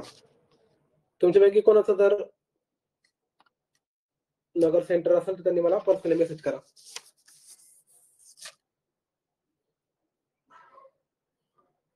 टेलिग्रामच्या क्विजचा फायदा होईल का? हो, टेलिग्रामच्या क्विजचा फायदा काय नाही होणार. शेवटी तुमची प्रॅक्टिस होतेच. कुठलाही क्विज असते त्याच्यात तुम्हाला काही ना काही प्रॅक्टिस होतच असते. इनडायरेक्टली, डायरेक्टली दोन्ही प्रकारे प्रॅक्टिस होत असते. तुम्ही केवढं क्विज सॉल्व्ह कराल ते तेवढं प्रॅक्टिस होतेच. तुम्हाला अंदाज येतो की तुम्हाला प्रश्नामध्ये कुठं फसवलं जाऊ शकतो. त्यामुळे तुम्ही आता क्विज सॉल्व्ह नका करू. आता टाइम नाही जास्त. तुम्ही बाकी वेळ सॉल्व्ह केला असतं तर चांगलं झालं असतं. आता तुम्हाला टाइम आहे, तुमचं रिव्हिजन जास्त करा. कोर टॉपिक ज्याच्यावर प्रश्न जास्त विचारतात तो टाइम रिव्हिजन साठी द्या. आता क्विज सॉल्व्ह करायला वेळ नाही. आता तुम्हाला कोर टॉपिक्स रिवाइज करायचे आहेत. आता जाता तर थोडस तुमचे डाऊट्स आयोग संपलेले असतीलच. तर थोडस मी एक जनरल बोलतो, मग आपण थांबूया. कारण आता भरपूर वेळ झालाय. बऱ्याच जणांना बाकीचा अभ्यास करायचा असेल. ठीक आहे. तर लक्षात घ्या, राजेचा 1 तारखेला आहे बरोबर. आपण जवळपास 6 महिने लेट परीक्षा देतोय. त्यामुळे जसं मी तुम्हाला आधी सांगितलं होतं की ह्या माइंडसेटने जा की तुम्हाला मुख्य परीक्षेला यायची. तुम्ही हा माइंडसेट घेऊन जाऊन सांगा की मी माझा पहिला अटेम्प्ट आहे आणि मी आतापर्यंत प्रिलिम पास झाले, माझ्याबरोबर मोठे मोठे महारथी कॉम्पिटिशनला आहेत. त्यामुळं प्रत्येक परीक्षेला ना प्रिलिम पास होणारच आहे. तुम्ही कट ऑफच्या वर 10-15 मार्क पाडणारच आहात. ह्या माइंडसेटने घेऊन जा. ठीक आहे. हा जर माइंडसेट घेऊन गेला तुम्हाला 4-5 MCQ आरामात एक्स्ट्रा बरोबर येतील. तुम्ही हे एक्सपेरिमेंट करून बघा. जर तुम्ही आतापर्यंत एक्सपेरिमेंट केला नसेल तर करून बघा एक्सपेरिमेंट. तुम्हाला एक अंदाज येईल. तुम्हाला मी एक शॉर्ट स्टोरी सांगतो. लगेच जास्त वेळ नाही घेत. हार्डली 1-2 मिनिटाची स्टोरी आहे. अमेरिकेमध्ये ना एक खरी स्टोरी बरं, काही सत्य परिस्थितीवर अवलंबून स्टोरी आहे. तुम्हाला मी सांगतो. अमेरिकेमधली स्टोरी आहे. एक लहान मुलगा होता आणि काय झालं, तो 9-10 वर्षाचा होईपर्यंत नॉर्मल चालायचा वगैरे, खेळायचा, पळायचा. आणि एक दिवस अचानक काय झालं, त्याचं चालणं बंद झालं. चालणं बंद झाल्यानंतर आता विचार करा, अमेरिकेसारखी कंट्री, त्यामुळे त्या ठिकाणची फॅमिली मिडल क्लास जरी असते तरी श्रीमंत असते. मग त्यांनी काय केलं, त्यांचा एकुलता एक मुलगा होता, त्याला डॉक्टरकडे नेलं आणि डॉक्टर विचारलं नेमकं काय झालं. तर अशा प्रकारे जुना काळ आहे थोडासा, त्यावेळेस काय लस वगैरे नव्हतं त्या काळेस. आणि डॉक्टरने सांगितलं की याला झालाय पोलिओ. ठीक आहे, याला पोलिओ झालाय, याच्यानंतर आयुष्यात पुन्हा कधीच चालू नाही शकणार. ठीक आहे, याचा हळूहळू काय होईल, याचे पाय चालणं कमी, म्हणजे याचं सगळ्या गोष्टी वीक होत जातील. हा आयुष्यात पुन्हा कधी चालू नाही शकणार, कधीच पळू नाही शकणार. ठीक आहे. तर हे सगळं ऐकल्यानंतर तो मुलगा नाराज झाला. पण त्याची जी आई होती त्या मुलाची, ती खूप लक्षात घ्या स्ट्रॉंग होती. म्हणजे मेंटली ती खूप स्ट्रॉंग होती. तिने विचार काय केला, ठीक आहे आपल्या मुलाचं असं पण आपल्या मुलाला पोहू नाही शकणार ना, मग आपण त्याला काय करू, आयुष्यामध्ये अशा गोष्टी देऊ जेणेकरून त्याला कधी निगेटिव्हिटी फील होणार नाही. आता तिचा जो मुलगा होता त्याला स्पोर्ट्स खूप आवडायचं. लक्षात घ्या, स्पोर्ट्स खूप आवडायचं. आणि लक्षात घ्या, त्या काळेस जी आपली उंच उडी असते ना बघा, लोक एक असा मोठा बांबू घेऊन पळत जातात आणि टेकून काय करतात, असं उंच उडी घेतात बरोबर का. तर अशा उंच उडीच्या स्पर्धा त्या काही खूप फेमस होत्या. ठीक आहे. आणि त्या मुलाला हे उंच उडी स्पर्धा खूप आवडायची. आणि त्याचं एक ड्रीम होतं की ना मला कधी ना कधी हे खेळायचंय. तो लहानपणी पण खेळत असायचं, पण कसं आहे लहानपणी आपल्याला माहिती आहे जास्त इन्फ्रास्ट्रक्चर अवेलेबल नसतं. पण त्याचं एक ड्रीम होतं आणि त्याला अचानक असं त्याच्यावर मोठा अपघात झाला. म्हणजे कुठला, तर त्याला पोलिओ झालं, ते डिटेक्ट झालं, त्याचं पळणं खेळणं बंद झालं. पण त्याच्या आईने हार मानलेली नव्हता मित्रांनो, लक्षात घ्या. त्याची आई काय करायची, दररोज काय करायची, पायाची मालिश करून द्यायची.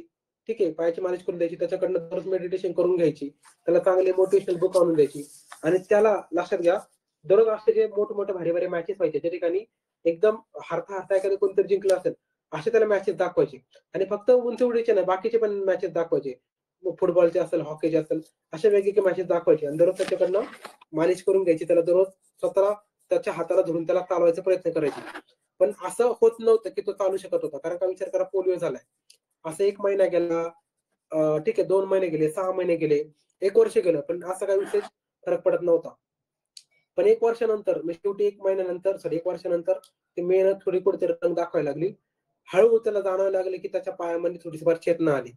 आता लक्षात घ्या, विचार करा, ज्याला स्वतः डॉक्टरांनी सांगितलंय की तो मुलगा कधी आयुष्यामध्ये चालवू नाही शकणार, त्याला हळू वेदना, म्हणजे त्याला संवेदना जाणवायला लागल्या आणि तो मोठ्याने रडला, "मम्मी," की मला फिलिंग व्हायला लागलंय.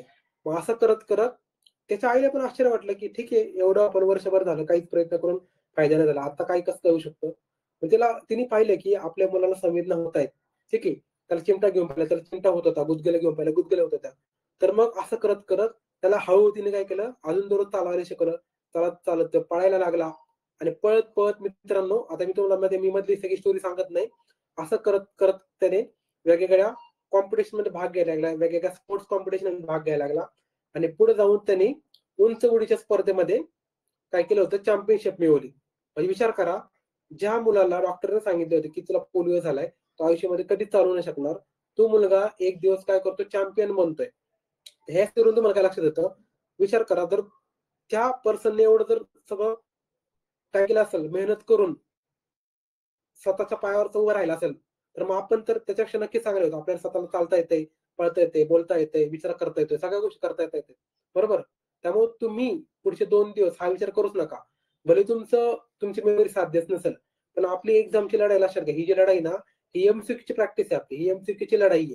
ही आपली डिस्क्रिप्टिव्ह पॅटर्न नाही. डिस्क्रिप्टिव्ह पॅटर्नमध्ये तुम्हाला आन्सर आठवून न्यावे लागतात. ठीक आहे? तुमच्यापैकी कोणी यूपीएससी दिला असेल त्याला माहिती असेल. त्यामुळे लक्षात घ्या, आपली ही डिस्क्रिप्टिव्ह पॅटर्नची एक्झाम नाही, ही आपली ऑब्जेक्टिव्ह पॅटर्नची एक्झाम आहे. तुम्हाला ह्या सगळ्या गोष्टी समोर दिल्यात, तुम्हाला 4 पैकी ऑप्शन मध्ये दिसते, तो ऑप्शन तुम्ही कुठे ना कुठे वाचलेला आहे.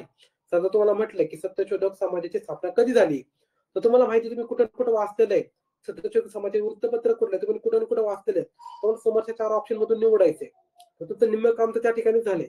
फक्त तुम्हाला थोडंसं डोकं लावून त्या ठिकाणी तो ऑप्शन काय करायचा, बरोबर ऑप्शन टिक मार्क करायचा. त्यामुळं पुढचे 2 दिवस विचार करूच नका की मला काय आठवतंय का. ठीक आहे. तुमच्या जागी हिस्ट्रीचा जरी मास्टर असेल, तरी तो म्हणेल की मला अमुक फॅक्ट आठवत नाही. विचार करा. हिस्ट्रीचा म्हणजे त्या सब्जेक्टचा मास्टर जरी त्या ठिकाणी आणून बसला, तरी त्याला 15 पैकी 15 क्वेश्चन सॉल्व्ह होत नाही. तेव्हा तुम्ही असा विचार करू नका की तुम्हाला 15 पैकी 15 प्रश्न आलेले पाहिजे. आपल्याला फक्त कट ऑफ क्लिअर करायचे. आलं लक्षात? त्यामुळे तुम्ही कट ऑफ क्लिअर करण्याच्या दृष्टीने विचार करा. ठीक आहे, आपल्याला त्या एक्झाम मध्ये टॉप करायचं नाही आणि आपल्याला cut off safe margin pass करायचे. 15-20 मार्क एक्स्ट्रा घेऊन पास करायचे आणि तो तुम्ही क्लिअर होणार, नो डाऊट, जर तुम्ही स्वतःवर विश्वास असेल तर. ठीक आहे. तर पुढचे 2 दिवस आपण म्हणतो ना की 70 दिवस आहे तुम्हाला पास. तुम्ही जर चक्क इंडियाचा मूवी पाहिला असेल, 70 दिवस तुम्हाला पास. मी तर म्हणेन तुमच्याकडं 70 तास आहेत आतापासून. विचार जर केला, विचार करा, 70 तास मोजून बघा, 70 तास राहिलेत का? तुम्हीच मला सांगा, तुमच्याकडे 70 तास राहिलेत. 70 तासामध्ये काय नाही होऊ शकत. विचार करा. तुम्ही जर विचार करा, तुम्ही जर दिवसात समजा 7 तास झोपताय, त्या 7 तासामधले तुमचे पुढचे 2 दिवसाचे 20 तास सोडून टाका. तुमच्याकडे राहतात जवळपास 50 तास. बाकीचे तुम्ही तास सोडून टाका. तुमच्याकडे जवळपास 50 तास हाताखाली राहतायत. ठीक आहे. त्या 50 तासामध्ये जर तुम्ही प्रत्येक सब्जेक्टला 5-5 तास जर दिले, तर तुमचा आरामात एक सब्जेक्ट कव्हर होऊन जातो. त्याच्यातलं फक्त तुम्ही चांगलं जे एक्झाम ओरिएंटेड तेवढंच करायचं तुम्हाला. ठीक आहे. हे 70 तास तुमच्या आयुष्यात हाताचे आहेत. ठीक आहे. तुम्हाला इथून पुढे 70 तास एक मिनिट चांगल्या प्रकारे वापरायचा. मी आता थोडासा वेळ घेतोय, तर 70 तास तुमच्याकडे आहे. त्याच्याला तुम्ही झोपेचा, जेवणाचा वेळ सोडला, तुमच्याकडे हाताखाली जवळपास 50 तास राहतात. ठीक आहे. पण ते 70 तास मी का म्हणतोय, ते झोप पण तेवढीच महत्वाची. पुढचे 2 दिवस झोपेचं खोबरं होऊन देऊ नका. म्हणजे काय, विनाकारण जागरण करू नका. बऱ्याच जणांना सवय असते की नाईट मारायची. आता थंडीचे दिवस आहे, सकाळी लवकर उठणं होत नाही, मान्य करतो. पण आता ती सवय करा. गजर लावा. घरचे असेल तर घरच्यांना सांगा, मला शिवाय घालून झोपेत उठवा, फरक नाही पडत. ठीक आहे. पण मला उठवा. जेणेकरून कसं, एक्झामच्या दिवशी तुम्हाला झोप नाही ना, तर काय होईल, तुम्ही उठत्या 12 वाजता, तुम्हाला जर एक्झामच्या दिवशी जर झोप लागली पेपरला, तर तुमचं मग त्या ठिकाणी पेपर गंडू शकतो. लक्षात घ्या. त्यामुळे सिरीज घेऊ नका. पुढचे 2 दिवस गजर लावून उठा, अलार्म लावून उठा. एक्झाम झाल्यानंतर काय झोपायचं ते निवांत झोपा. त्यामुळे पुढचे 2 दिवस थोडंसं बायोलॉजिकल जो क्लॉक आहे आपल्या बॉडीचा, तो फॉलो करा. ठीक आहे. रात्री झोप येत नसेल तर कानात एखादं लेक्चर टाकून झोपा. एखाद्या बोर लेक्चर टाकून झोपा. जे बिनकामाचं लेक्चर आहे, तुम्हाला कळत नाही, असं लेक्चर टाकून झोपा, जेणेकरून तुम्हाला झोप येईल. ठीक आहे.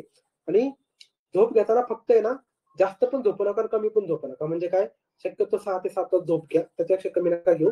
आणि शक्यतो 8 तासाच्या वर झोपू नका, कारण कसं होणार कधी कधी जास्त झोप घेतल्यानंतर पण आपल्याला झोप येते. ठीक आहे.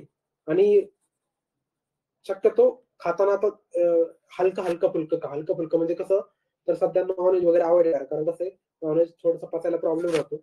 एकदम झाल्यानंतर तुम्ही निवांत नॉनव्हेज पार्टी करा. सध्या थोडंसं हलकं खा आणि शक्यतो गरम गरम खा, कारण कसं थंडीच्या दिवस आपली बॉडी गरम ठेवणं गरजेचं आहे. तुम्हाला चहा कॉफी काय प्यायचं ते पिऊ शकता, फक्त शक्यतो रात्री चहा कॉफी पिऊ नका. ठीक आहे. कोणाचा काय डाऊट आहे करंट अफेअरचे लास्ट इयरचे पण करावं लागेल का? हे बघा, राज्य सेवा पूर्व परीक्षेसाठी मी आधी सांगितलं होतं, पुन्हा सांगतोय तुम्हाला 2023 पूर्ण करायचंय आणि 2024 4 महिने करायचे फक्त. कुठले? जानेवारी, फेब्रुवारी, मार्च, एप्रिल. हे का सांगतोय मी? तर स्वतः एमपीसीने सांगितलं जर एक्स्ट्रा अर्ज आले तर ते जुनाच पेपर वापरणार आहेत. आणि ऑलमोस्ट सगळ्याच टेलिग्राम चॅनलवर तुम्ही जेवढे जेवढे लेक्चर पाहिले असतील सगळ्यांचं एकच म्हणणं आहे की शक्यतो पेपर विचारला जाईल करंटचा तो एप्रिल पर्यंत विचारला जाईल, एप्रिल 2024 पर्यंत. कारण पेपर तयारच प्रिंट झालेले होते, आपले फक्त एकदम पुढे पुढे होत गेली. त्यामुळे एमपीसी एवढे सगळे पेपर विचार करा, 2-2.25 लाख पेपर आले, तेवढे पेपर ते छापणार आहेत का? ते आपल्याकडनं तेवढे पैसे काढतात फीच्या स्वरूपात, तेवढे पेपर छापायला त्यांच्याकडे पैसे आहेत का? नाही. म्हणजे असतील पण ते कशाला छापतील ना, विचार करा.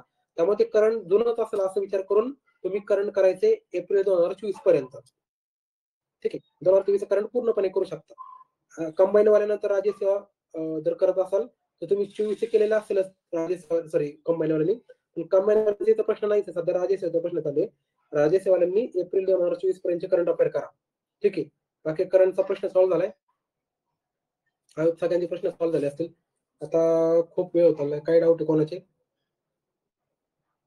ठीक आहे. या ठिकाणी आपण थांबूया, भरपूर वेळ झालाय. सगळ्यांना परीक्षेसाठी हार्दिक शुभेच्छा आणि पुन्हा आपण भेटूया 1 तारखेला पेपर झाल्यानंतर. पेपरचं डिटेल सखोल विश्लेषण करूया आणि त्या दृष्टीने कंबाईनसाठी काय स्ट्रॅटेजी करता येईल काही. नंतर कंबाईनसाठी बघा, सध्या राज्यसेवा फोकस आहे. तुम्ही भले कंबाईनवाले असाल, सध्या राज्यसेवेचा फॉर्म भरला असेल तर राज्यसेवा फोकस करा. ठीक आहे. सगळ्यांना पुन्हा परीक्षेसाठी शुभेच्छा. Good night.